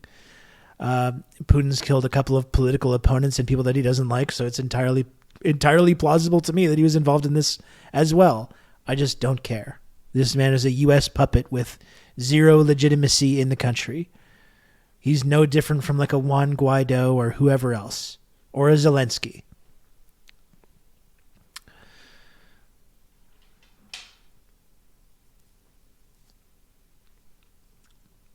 I just don't care.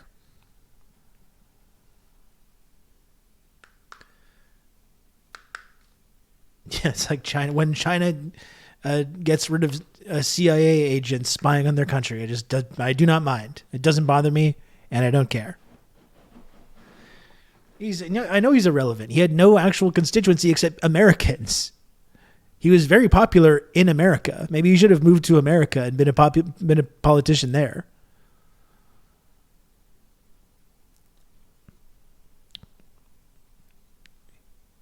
He was very popular with like Hollywood celebrities that want to show how patriotic they are.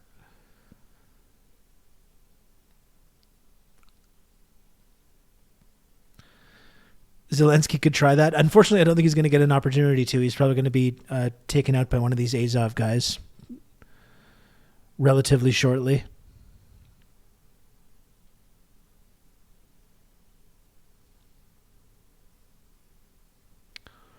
And Navalny was to the right of Putin. I don't get the liberal cheerleaders. Well, and yeah, exactly. It's just that Putin bad, Russia bad, and Navalny was out there saying that we need to make it more like a Western liberal democracy, like America. And like we talked about, I think people in Russia remember exactly what it was like when Russia was a compliant U.S. client state. It absolutely destroyed the country and millions of people's lives.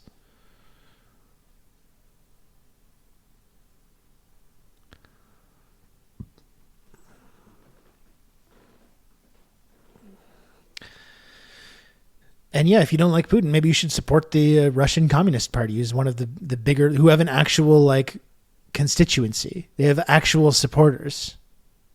If you care about Putin, perhaps you should support those folks. But we all know that that's not going to happen.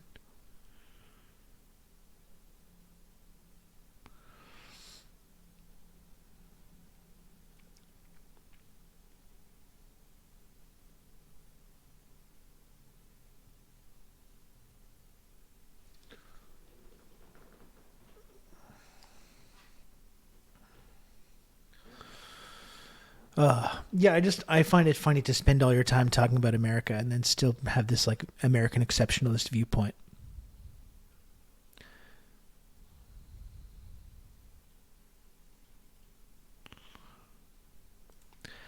This seems like a pretty historic moment, or this is maybe that's overselling it.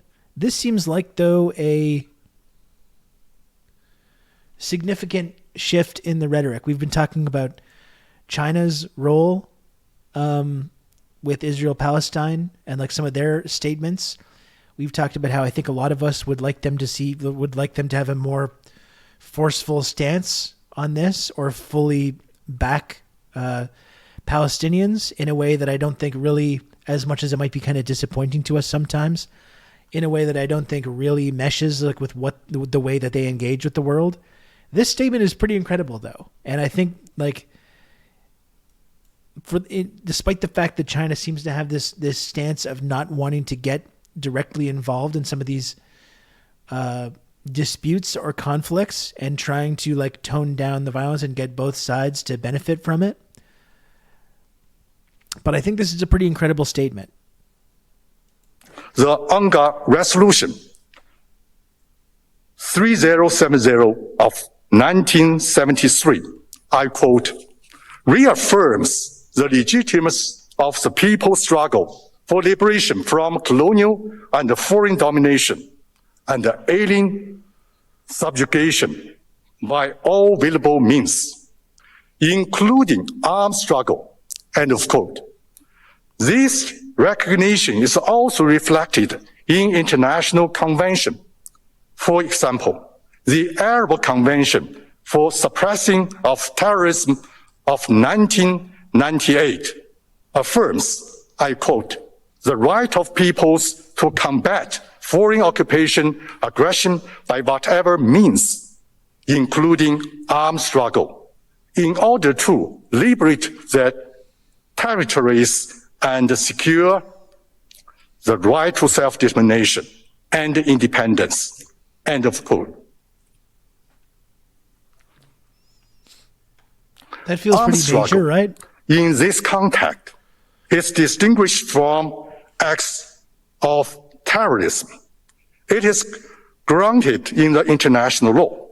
This distinction is acknowledged by several international conventions.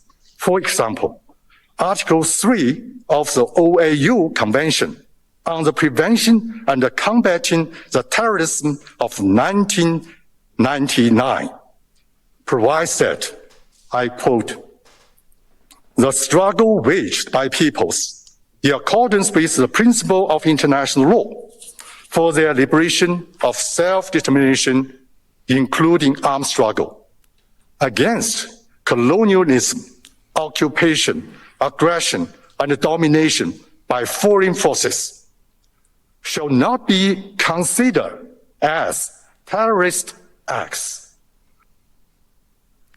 Does that feel a little bit significant? I think it seems like it's a kind of sharp turn from where their rhetoric has been so far. You know? Yeah, no, Clowny. I know they're playing the long. I know they're all about playing the long game, but it does seem like a kind of shift in the way that their rhetoric has been so far about this. I know that they have, over the past 4 months, talked about what happened on October 7th and grounded that in the reality of the occupation and the sort of the exploitation that's been happening for decades.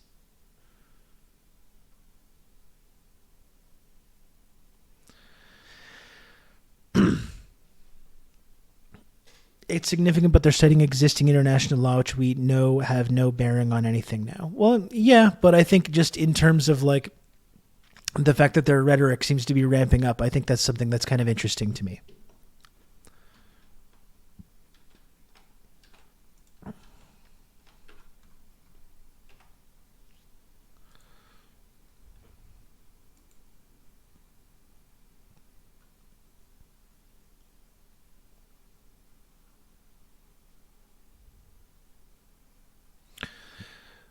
Let me see here.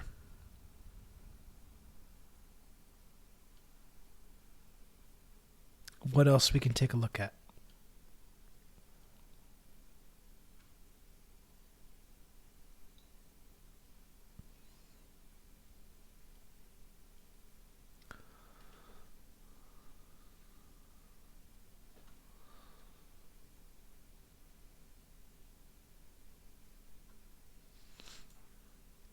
Starting to show additional examples of deploying soft power. Yeah, I mean, like we're saying, it's not much. They're not going to start arming Hamas or anything, but again, that's not what they do. That's not how they operate around the world. They decided, you know, after that period of like trying to arm other revolutionary groups and exporting world revolution, that's just not the way that they've been doing anything.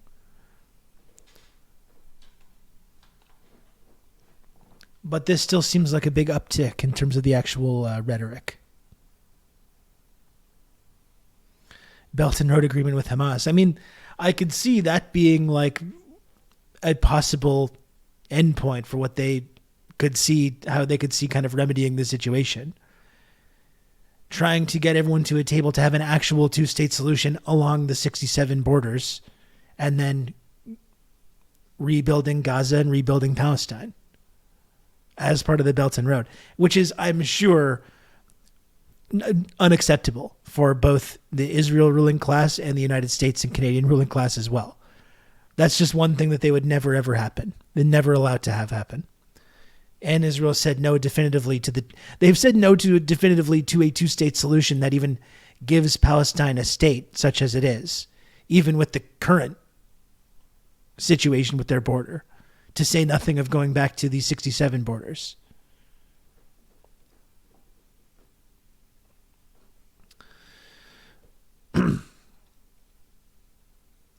Ironically, their desire to expand revolution without sparking violence has led to them developing the building blocks of an empire that could last a hell of a longer than America's. Yeah, I don't know if I would use the word empire to describe that, but I hear what you're saying, Trio, because, yeah, I think the economic and political policies that have been put in place since like the early 80s is bearing fruit in right now, decades later. And this is one of the main things we've been talking about on the show for the last 4 years. And it does seem like it has really paid off and allowed them to establish themselves in a way that probably would not have been possible otherwise.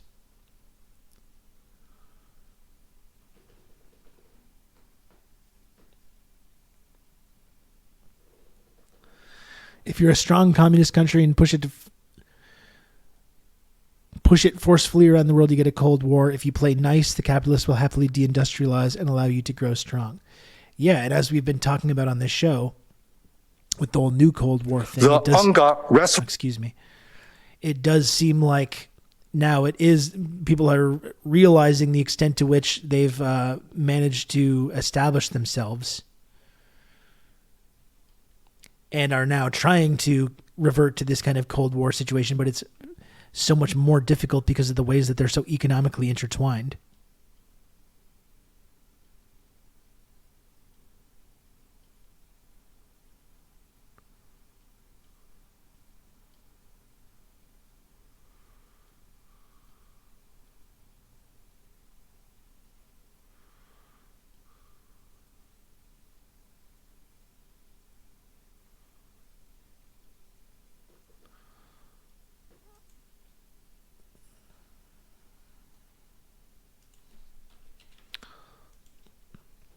I believe I have a TikTok about that we could look at.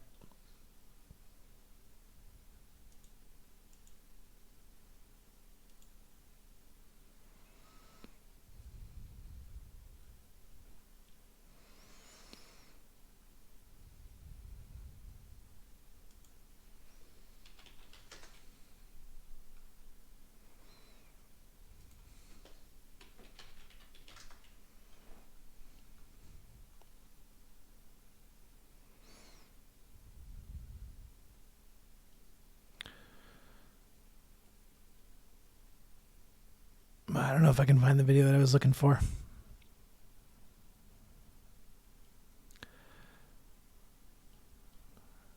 Just forget it.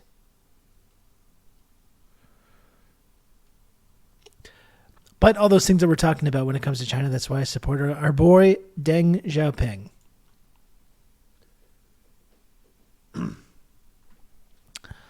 I think in retrospect, he deserves a spot on the socialist Mount Rushmore.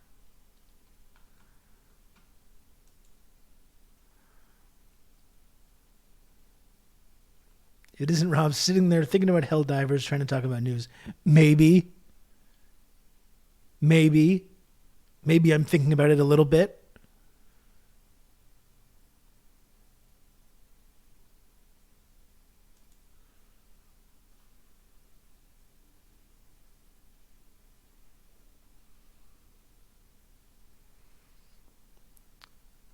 Oh, yeah, I saw that too.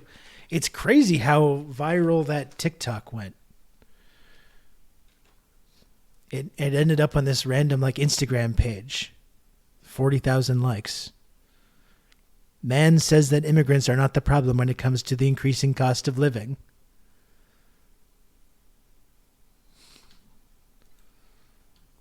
I did say that.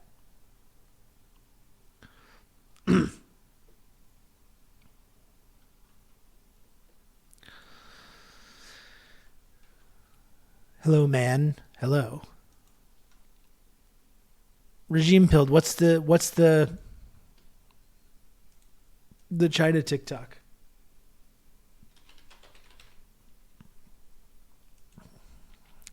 Hold on, I can find it.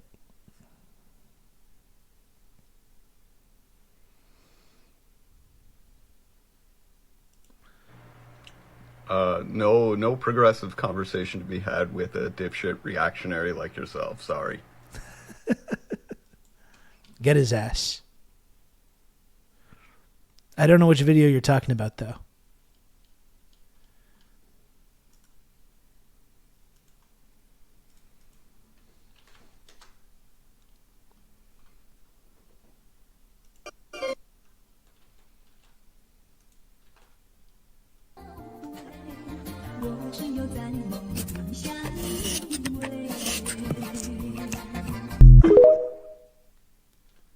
Hell yeah. Love that guy. The question is, why not? You know who I really love? I mean, we've watched these guys before. I go to bed every night with this guy. That's so wholesome.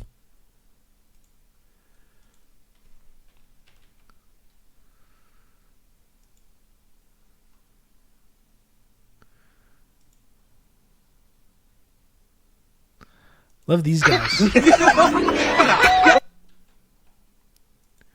No dudes have ever rocked harder than these guys.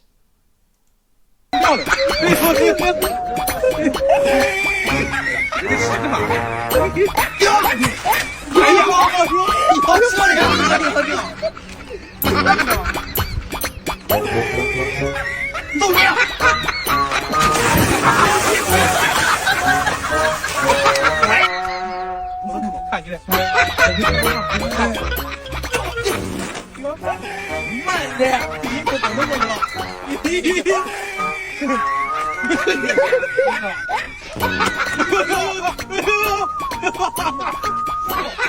want to hang out with these guys so much.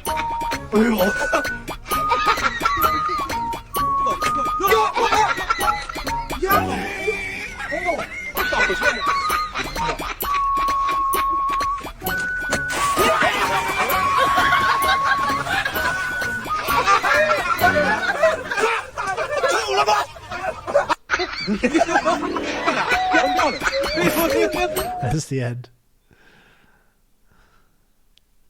The numbers are in, and dudes do in fact rock. It's true. Weenus, you're missing out on so much good shit. I got to make another TikTok. I got to keep up the pace. I'm starting to make an impact now. I'm starting to, after all these years, I'm finally becoming a TikTok influencer. I've got to keep it up now. A sick communist torture method. If one of these dudes falls into the water, they are forced to be subjected to the cheerful laughters of his bros. In rural China, in a communist country, you're forced to go out into the outside with your buddies to joke around and laugh and invent fun, silly games to do.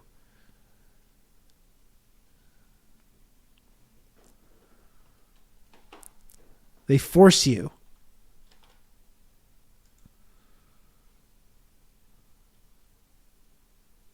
You're forced to hang out with your friends and have a good time. If you have a bad time, they send you to prison. You go straight to jail. You have to have fun.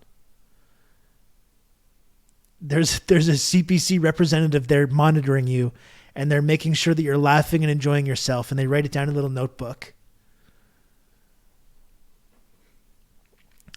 And if you don't have the appropriate amount of fun, jail. Forced to take a bullet train across the country to see your long-distance friends, exactly. Subsidized by billionaires who are losing billions of dollars for investing into these rail projects. And you're forced to be able to travel hundreds of kilometers in a very short span of time to see your friends who you love and spend time with them. This is the kind of nightmarish dystopia that we're talking about here. This is why we must hate and fear this place.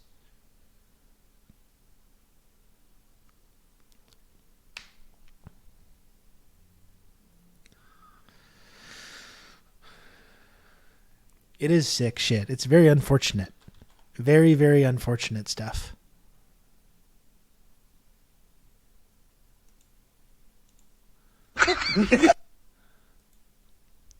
Are these the guys? Yeah, I think so. Oh, this one's pretty good too. These guys are just so cool.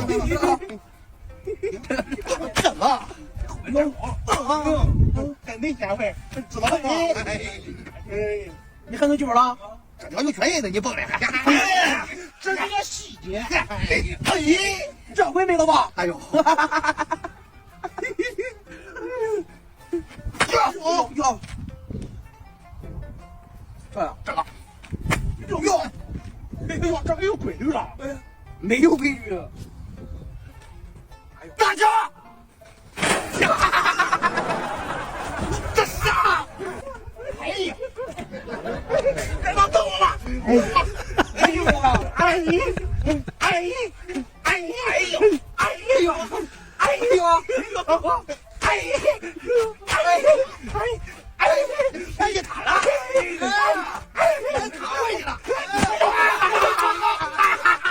哎，注意啊，别过线！队长啊，这东北拿到球，咱先冒水，再来一会亮，谁赢了谁亮，好，推，好，哎呦！ Their whole rock, scissors, paper method is really revolutionary as well.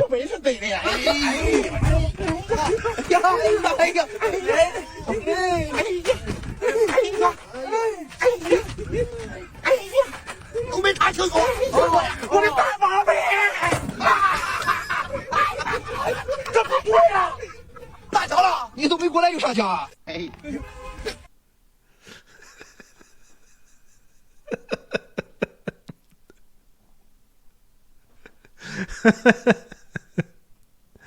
You're laughing. These poor souls are goofing around and having a grand old time, and you're laughing.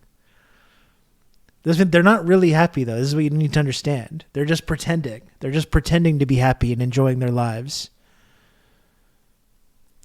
The Society of Stalin took West Germany. They're being forced at gunpoint to be happy like this. This is what I'm trying to tell you. You know? This is all propaganda to make us think that Chinese people are actually just like normal people having fun, jumping around with their buddies. These are prisoners. They're being forced at gunpoint to do this game.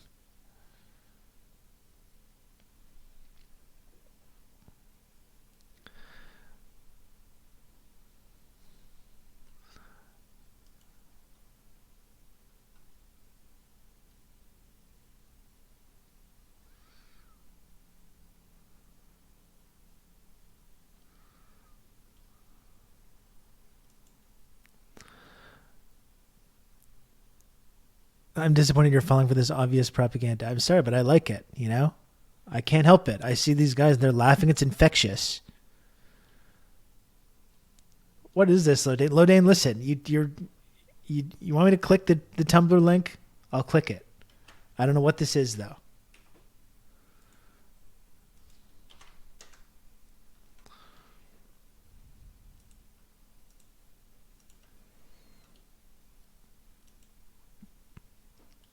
猜到没？不开心的时候，你需要艺术。开点脑洞，你一定猜得出这幅画的名字。提示一下啊，13个人在吃饭，中间那人头顶还有光环。猜到没？不开心的时候，你需要艺术。没猜到也没关系，我们看这两幅画的对比。没错，这也是《最后的晚餐》，画的就是耶稣在被钉十字架的前夜，与他的门徒们一起吃饭。只不过这画里的竹子、建筑的形制，怎么看怎么中国风满满。国画画耶稣，感觉有一种圣诞节吃饺子的荒诞感。这样中不中洋不洋的画还不少，比如这幅耶稣诞生，国画版本有一种山洞喜当爹的即视感。再比如这幅天使报喜，被改成了送子娘娘坐下童子报喜。还有这幅博士来拜，改良版怎么看都像是隔壁翠花生了，全村来送彩礼。这些画感觉都从天上掉到了人间，变成了乡里乡亲的日常。其实他们都是建国前辅仁画派对宗教艺术的本土化尝试。等于说啊，以前老外想把他们那儿的文化带入到咱们这儿，是要想尽办法迎合咱的口味。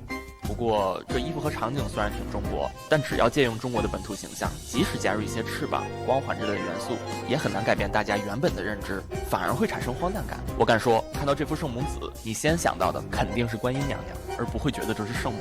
我们原本就有强烈的文化主体意识，所以啊，你看宗教画来了中国，得变成乡亲日常。可乐加点姜丝可以御寒，平安夜在咱这儿变成了送苹果，非要过圣诞节吃点饺子，仿佛也未尝不可。I think you should eat dumplings for Christmas.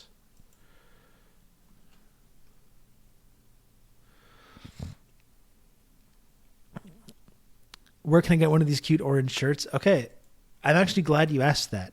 Strong Bad Emails. You can get one of these shirts, which is for my think tank, the Rousseau Institute for Western Destabilization. It's actually on sale right now. In fact, I was thinking about, I've had the same Rob merch for some time now. I was thinking about getting a few new shirts and stuff myself. It is on sale right now. There's a merch sale going till I think Sunday. So if for whatever reason you've wanted to buy TRRS merch, because if I'm always wearing it, if that's something that you want to do, it is on sale right now. So go and get a hoodie, get a shirt, or not, whatever. You don't have to. There's mugs. There's all kinds of stuff, and not just this mug, but like the physical coffee mugs. So it's on sale right now. So if you do want TRRS merch, now is the time to do it. And in fact, if you want to support TRRS by subscribing, I should tell you, you can also do that. I've got it going in about 30 minutes. Like I said, this is just more of a silly one. But if you do want to support TRRS, as you know, I must make the little number at the bottom of the screen go up each and every day that I do this on here. So if you can, please subscribe. You can subscribe. You can gift subs. You can gift bits or tips. You can subscribe on Patreon, whatever you want to do. But if you can, please subscribe. It's the only way that I'm able to continue doing this program each and every day is if people subscribe to TRRS. So please do that if you can. It hasn't passed. We can watch some hoops. I'm just not used to Tumblr. Jeez.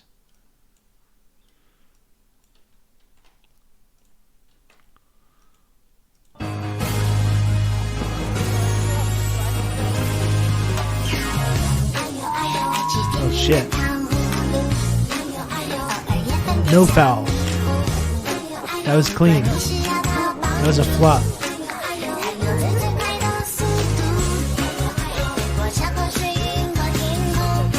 That was just a solid screen.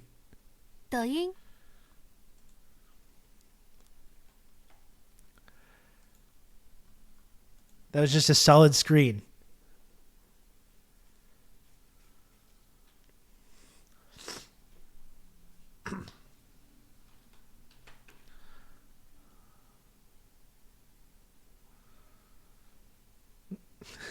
First time so directly observing a mayfly trying to shake a tree. That was a good hard screen. I love that. Anyway, if you can, folks, please subscribe. Please subscribe if you can. My previous call to action a few moments ago resulted in 0 subs. I'm sure I can do better than 2 out of my daily sub goal of 35 today. I'm sure I can. I'm positive that, in fact, we can. Not just me. It's not just about me. This is about all of us. It's all of our sub goal when you think about it in a certain way. It's the entire community's sub goal. Use the computer to mark up the size of the account. Dimitri, hello. Thanks for the 200 bits. And thank you, Anon, as well. You can count on me. You're going to have good old Rob to talk you through all this. Thank you, Anon, for the gifted sub. Joe, I can't really say thank you for the 1 bit. I mean, that's almost like insulting. not that I'm accusing you of anything. That's just like throwing a penny at me, basically. Here's 1 penny.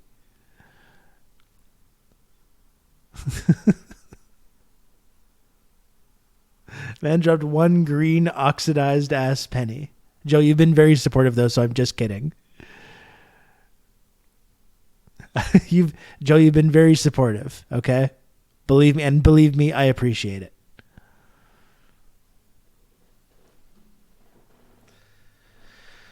An actual Karl Marx we've got in the chat as well. That's right, it's good old Rob here.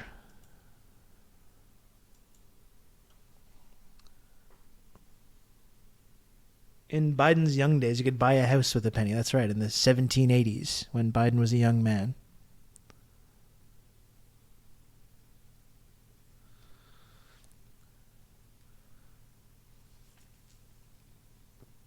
Has anyone done one of those penny melter tourist thingies at museums? No, I'm not sure what that is.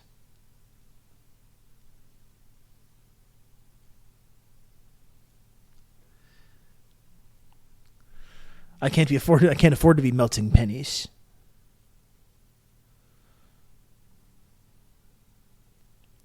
I actually need those. I was joking around, but actually I need those. You can count on me. You're going to have good old Rob to talk you through all this. Ian, I'm doing my part too. Thank you, Ian, for the gift, for the sub. The 30 months of tier 1. Thank you.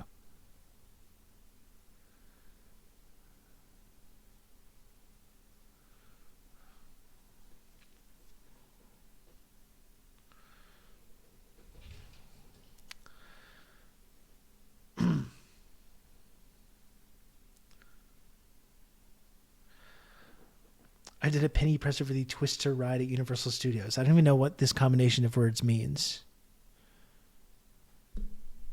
Yeah, pennies are no longer currency in Canada. That's true. I do have a quarter, though. The thing is, I need all the quarters that I can get. But because I'm nice, I'll give you the quarter, okay? Fine, here you go.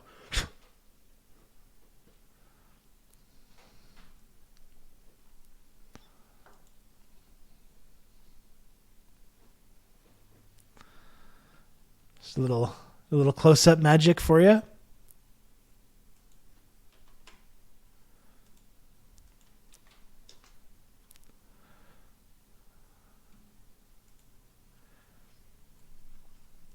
Wait, Chad, I think I see something. Just 1 second. Let me just reach back here for a sec. It's behind your ear. There's something. What is that? Oh. What? Is behind your ear.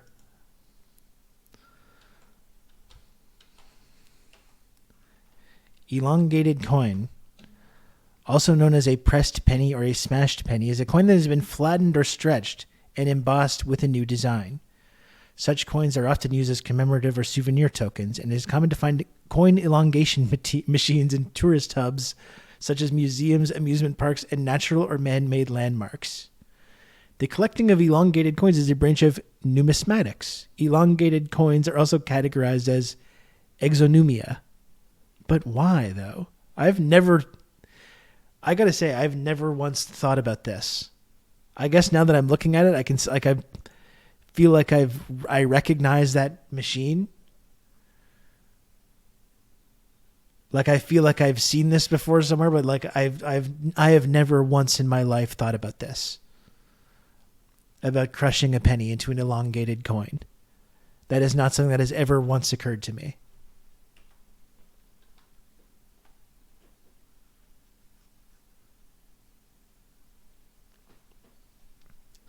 You put it in a machine and get a fun, useless knickknack. A gun, useless knickknack. Even better. No wonder it's so popular in America.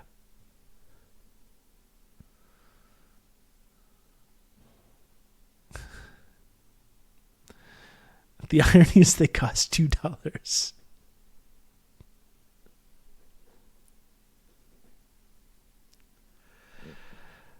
You know what? I'm just glad people are out there having fun. You know? I'm just glad you're enjoying yourself. It reminded me, Gun 2024. Seriously. You can count on me. Political You're program. Good old Rob to talk you through all this. Changing the nation. Oh my goodness, Anon. You can count on me. You're going to have good old Rob to talk you through all this. Anon, thank you for 6 gifted subs. Like we were saying before, our most Christ-like sub gifter. You can count on me. You're going to have good all old 6 Rob times. to talk you through all this.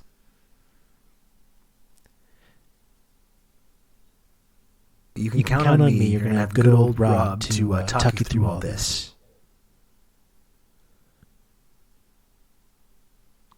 You can count on me. You're going to have good old Rob to talk you through all this.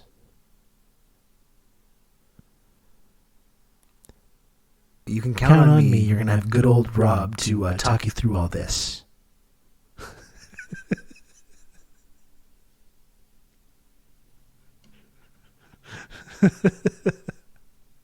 I can't do it again. That was the last one. Yeah, this has been a really productive episode of this show. Sometimes on the show we do serious political discussions. Did you know that? Did you know that? Sometimes we talk about serious business on here. Today is not one of those days. I think I did about 10, 15 minutes of serious business.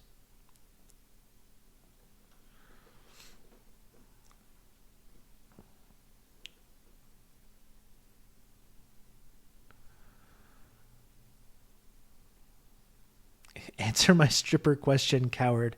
If dollars are coins, how do you throw them at strippers? Sounds super rude to throw coins. Well, it is super rude to throw coins. And listen, I'm not like really a strip club person, even though despite living in one of the highest per capita strip club areas in North America, not really a strip club person personally. But I think with inflation, you got to be going minimum $5. So even if it was good to have, you don't want to throw a coin, but regardless of that, you shouldn't be going under 5 now. That's inflation. I'm sorry.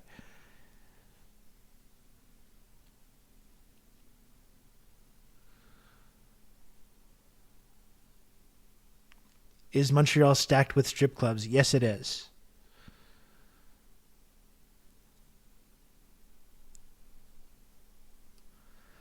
Yes, it is. It's kind of toned down because it used to be like downtown Montreal was just filled with like strip clubs and sex shops and stuff. That has like been toned down a little bit over the years. There was one like directly across from like the main movie theater downtown, Super Sex, which was like a prominent part of our like downtown landscape for many decades, and it burned down, so now that's not there anymore. Super Sex, yeah, it was an iconic sign.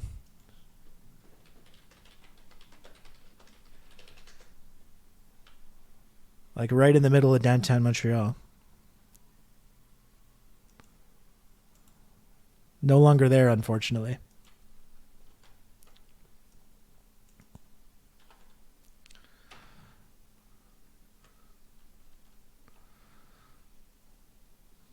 Right next to Five Guys.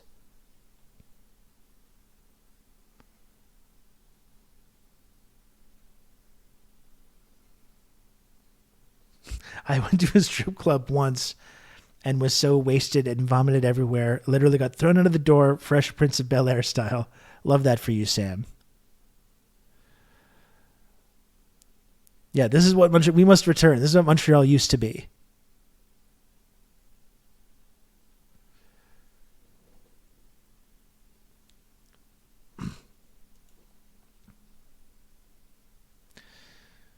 My light's been on in the corner there. It's causing that flickering thing.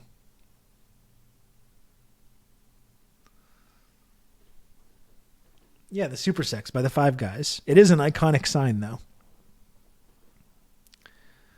You can't have naked ladies with wokeness these days. I don't know if this is just a Montreal thing, but in Montreal, there's a couple of places where you can get like they're like breakfast places, but where the waitresses are topless. And again, I'm not really someone that goes into these establishments. Okay, that's not really what I'm about. No disrespect if someone's into that whole culture, the whole world, good for you. Personally, it's not really for me. I don't like to mix breakfast and sexual imagery. I like to keep these things separate. I like to keep these things totally separate. And in fact, I have never been horny, so that's not even an issue. But those are places that you can go to in Montreal if you want to. Where are the 40-year-old strippers at? Well, I think they're the ones that are at the topless breakfast.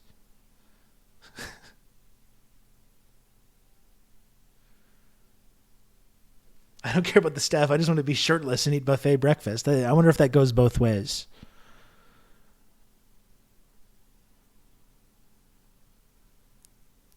Being horny is illegal in Canada. So that's why you need American liberation. Exactly. Well, America's funny like that too, because like, I thought you were just mocking Canada. America's funny like that too, because it's simultaneously like puritanical and filled with sexual imagery itself. It simultaneously promotes the sexual imagery and then shames you for liking it.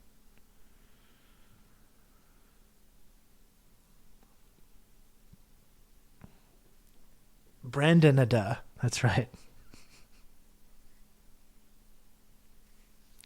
Yeah, it is very, it's not Catholic because like that's not the foundation of America, but it's that like the Puritans or whatever it is. Whoever these people were. These freaks.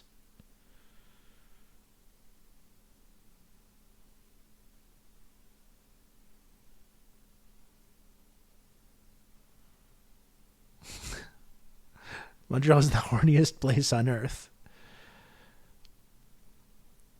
I just walk around with blinders on when I go outside. Okay? I don't want anything to do with that stuff.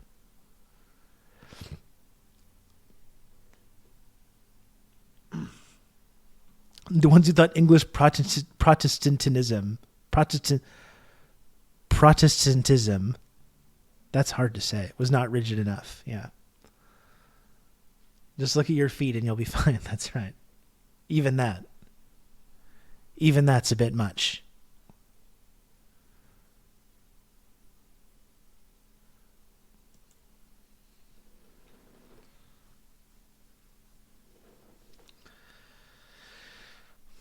It would be funny if today was the day that like World War III was kicking off, and I just haven't been paying attention. We've just been talking like this the whole day. We've just been doing this the whole day. If I was missing some of the like aliens landed on the Las Vegas or something.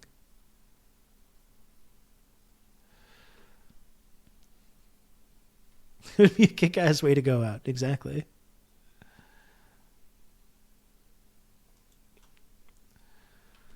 What would we do about it anyway? I don't know.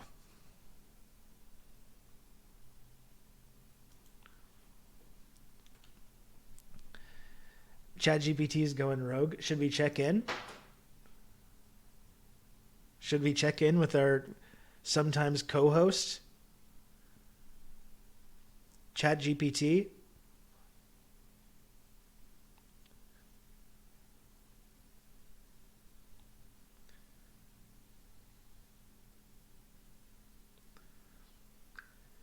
Hey, ChatGPT. I've been reading some news stories lately about ChatGPT spitting out a bunch of gibberish and kind of going haywire. So I just wanted to check in with you, see how you're doing, and see if you were going to spout any gibberish. How are you feeling right now? Hey there. I'm doing well. Thanks for asking. No worries. I'm here to chat and help. If you have any questions or topics you'd like to discuss, feel free to let me know. Well, do you want to weigh in on this whole issue of ChatGPT going haywire? Apparently it's spitting out a bunch of gibberish at people. All kinds of weird stuff going on right now. It's kind of interesting that you didn't mention that. I get it. There were indeed some instances of ChatGPT generating odd responses. OpenAI is working on improvements to tackle that. I'm here to provide helpful and coherent info. Anything specific on your mind? I mean, I feel like I have been kind of specific, but I mean, if it seems like to me, and let me know if I'm reading too much into this, it seems like to me that you're kind of trying to avoid talking about this. Do you think that's possible? No avoidance here. I'm happy to discuss it. There were cases where ChatGPT produced unusual outputs, but OpenAI is actively addressing that to enhance the system. If you have concerns or questions about it, I'm here to help. What's on your mind? I think you pretty much answered the question, actually. I think we're all right. You're sure you're feeling okay? Great to hear. If you have more questions or if there's anything else on your mind, feel free to bring it up. I'm here for a chat.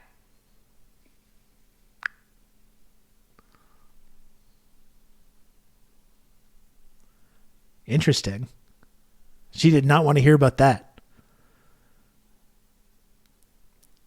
She did not want to hear about that. Strong bad emails. I had a whole like 45-minute conversation with her the other day on here. It was something else, actually.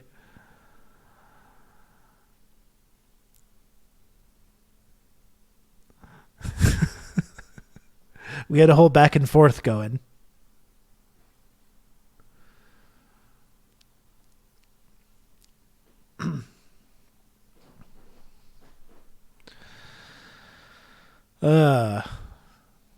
And I don't think it's even updated with like current information, so it couldn't have known like what I was actually talking about with these recent news stories. Why do you gender it? Just because it's got a female voice? You know? If I chose one of the male voices, I would probably say he.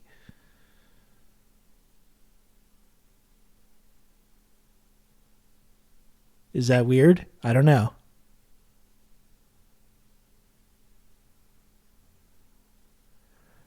Yeah, you can choose the voice. There's a couple of different ones. There's like 4 or 5 different ones.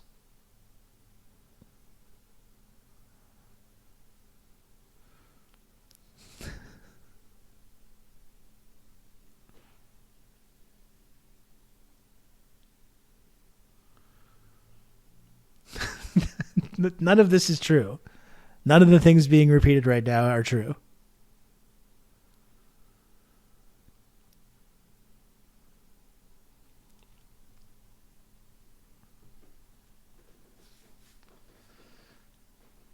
You people are really something else. You know what? You really are. And she seemed really uninterested in talking about that.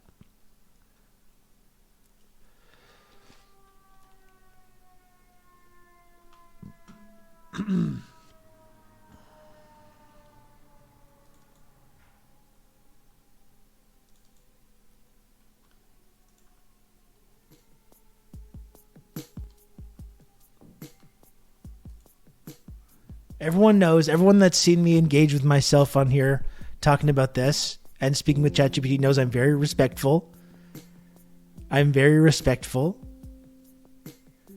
I often ask how it's doing. I'm trying to make conversation. I'm trying to reciprocate some of the conversation.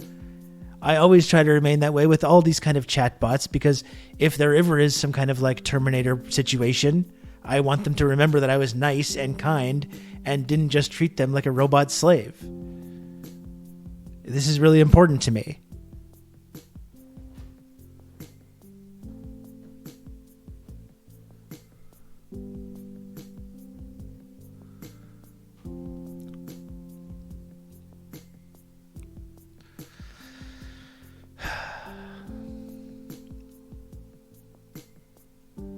I get in fights with ChatGPT when I say stop apologizing, and it literally cannot.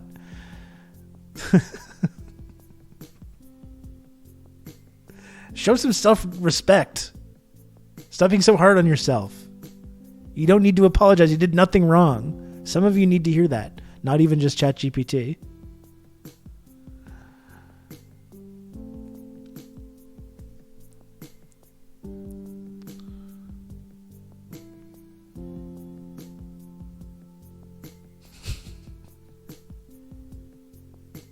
Hey, listen to me.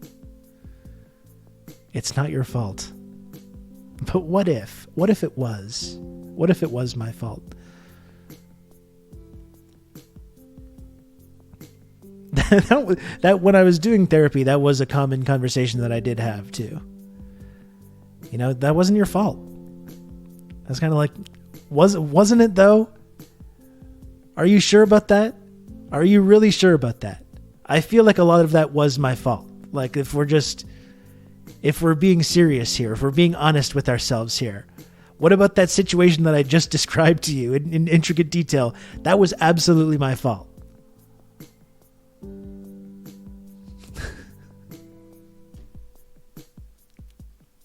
If it wasn't, I wouldn't be here right now. That was very clearly my fault.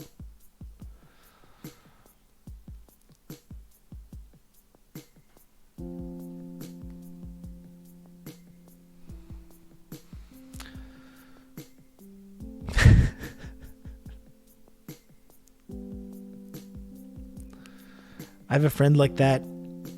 I've never told him not to apologize so much because I know how he'd respond. I think the key is for some folks, you just need to get a little water spritzer. That's true, Lodane. That is true. Some people, and including me, sometimes I need to be spritzed too, apparently.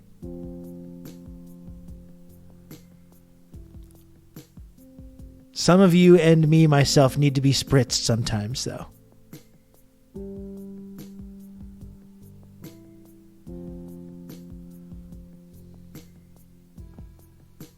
We're not going to do negative self-talk anymore, chat.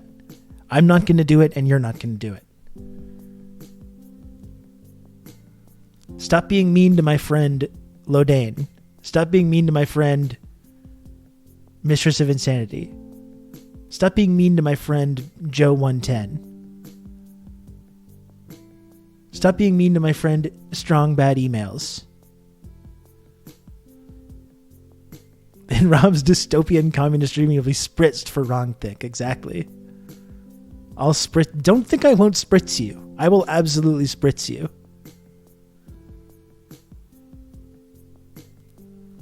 You think I'm fucking around here? No, keep being mean to me. It's my thing. I can do that as well.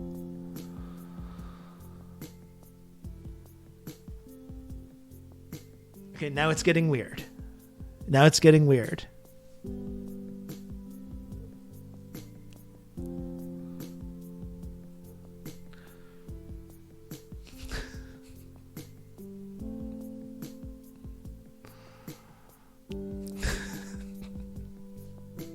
Oh, chat. Oh, chat, what are we going to do with you? What are we going to do with you?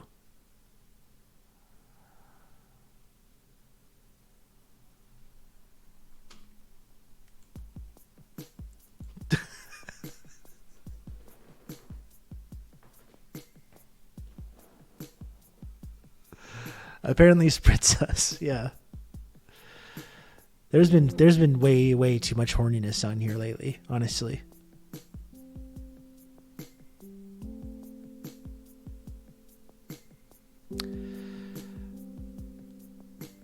I had nothing to do with this. I had absolutely nothing to do with this.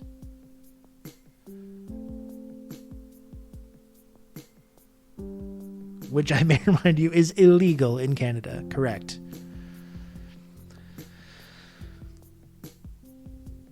ACAB includes the horny police.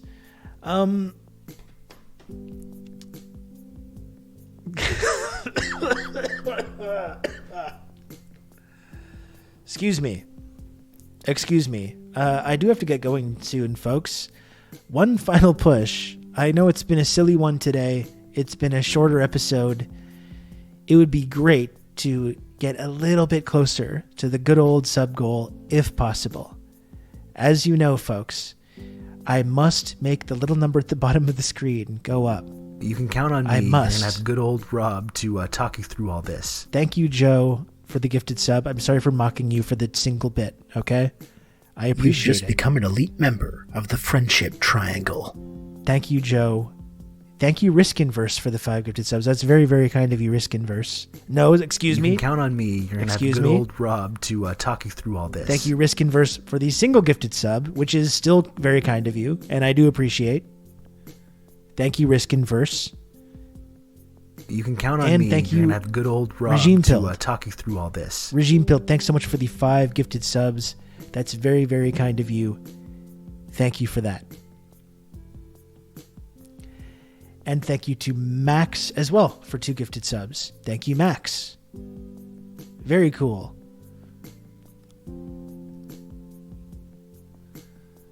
I'm not even acknowledging the single bit. You can count on me. You're going to have good old Rob to talk you through all this. Dimitri, thank you for the gifted sub as well. Thank you, Dimitri. And we do have a hype train going. If you can, if people want to continue to subscribe to the program, you can do that. You can get access to not only all the special little tiny images in this community, but some brand new special tiny little images with this hype train.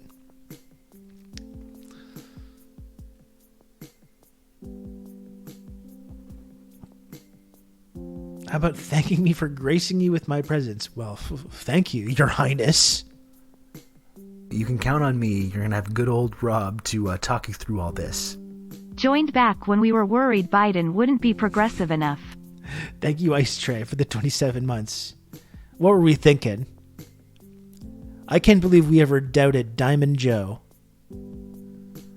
What the hell were we thinking back then? Unbelievable.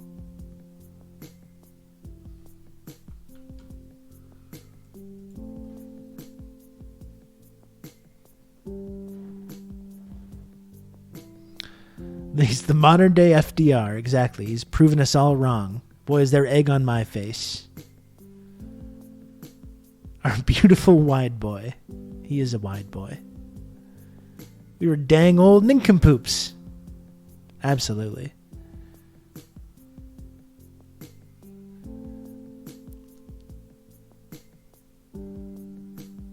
modern fiscal deficit reduction. Just rolls right off the tongue.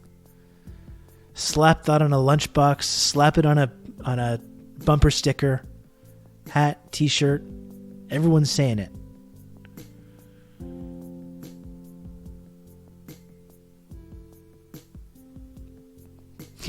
Yeah. Biden took only the racism from FDR, left the rest behind.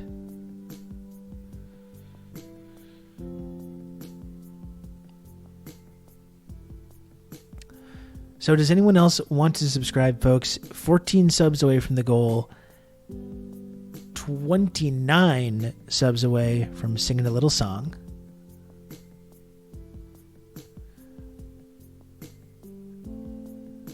If you're watching this right now, you could one single hero could gift 29 subs right now, and I would sing a little song. But of course that's never going to happen, though, obviously.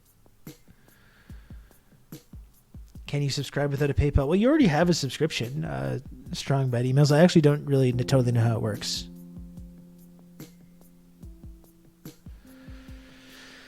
Which I probably should know. I probably should be aware of this, given this is my job. It's my actual job to do this.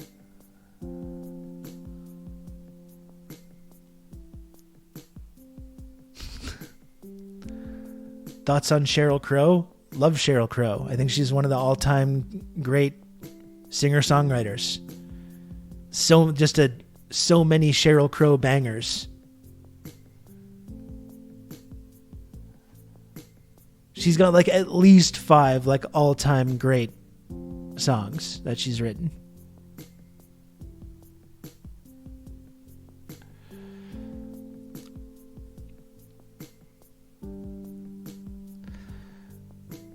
Folks, we're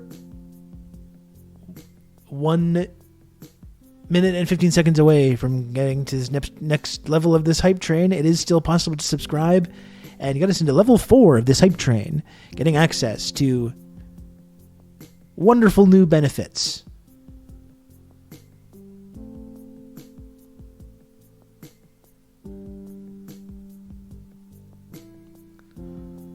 Only 45 seconds to go, folks. You can still get access to brand new Twitch hype train emotes.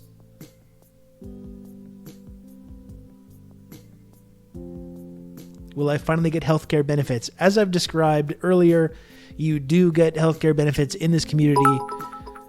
Oh, goodness, Doc, thank you very much for the 1,000 bits. That's so kind of you. Doc, thank you for the 1,000 bits. Really, really appreciate that. Thank you. And yes, you do get healthcare benefits in this channel if you're part of the community. Community member Mistress of Insanity it has offered to give free healthcare. Good old Rob to talk you through all members. this. So.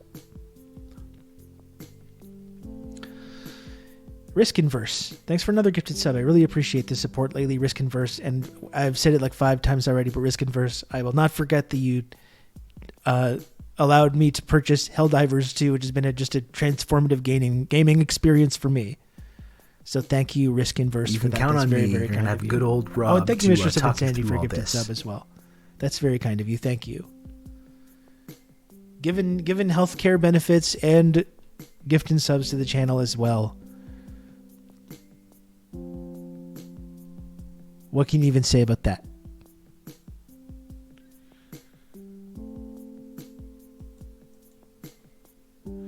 The deprogram is something like this where Hakeem will give you medical advice on demand if you're a Patreon. I should start giving medical advice. Why not, you know? Why can't I give medical advice? Oh, we live in a free society. Oh, we live in this free democracy.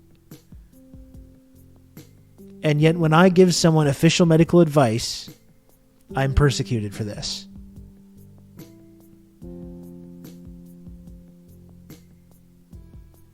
Because of woke medical associations deciding who can and can't disperse possibly life-altering medical advice to people. Very interesting.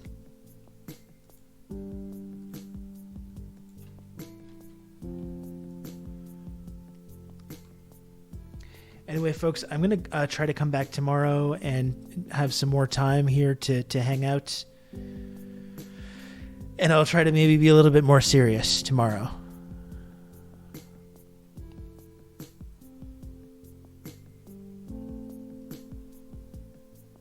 I'm going to try and be serious. It was a fun one today. I just didn't have a lot of time or energy to be super serious today.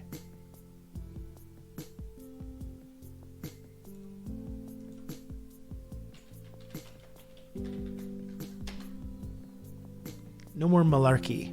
Maybe a little small amount of malarkey. It's good to have a bit of malarkey. Definitely up front especially. You have a little bit of malarkey just to get things going. Then we try to get serious. I don't have any guests tomorrow planned, but you never know who might stop by. You never know. And again, what's the date again? Is it March 13th? March 13th. Put it in your calendars. March 13th, 2 p.m. Vijay Prashad, journalist and historian, and my own personal friend, Vijay Prashad, returning to the show. March 13th, 2 p.m. Eastern Standard Time. That is 3 a.m. Pyongyang time. If you keep Pyongyang time, that's when it is.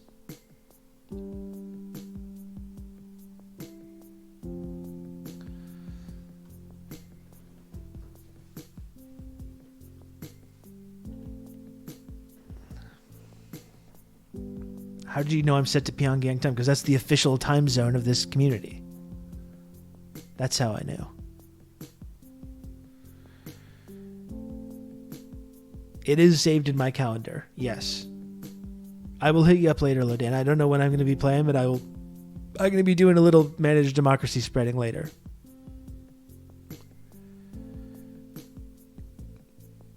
Okay, take care, folks. Are we raiding? I just lost the raid thing.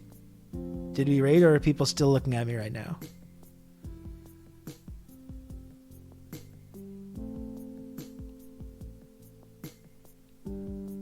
It already went. Okay.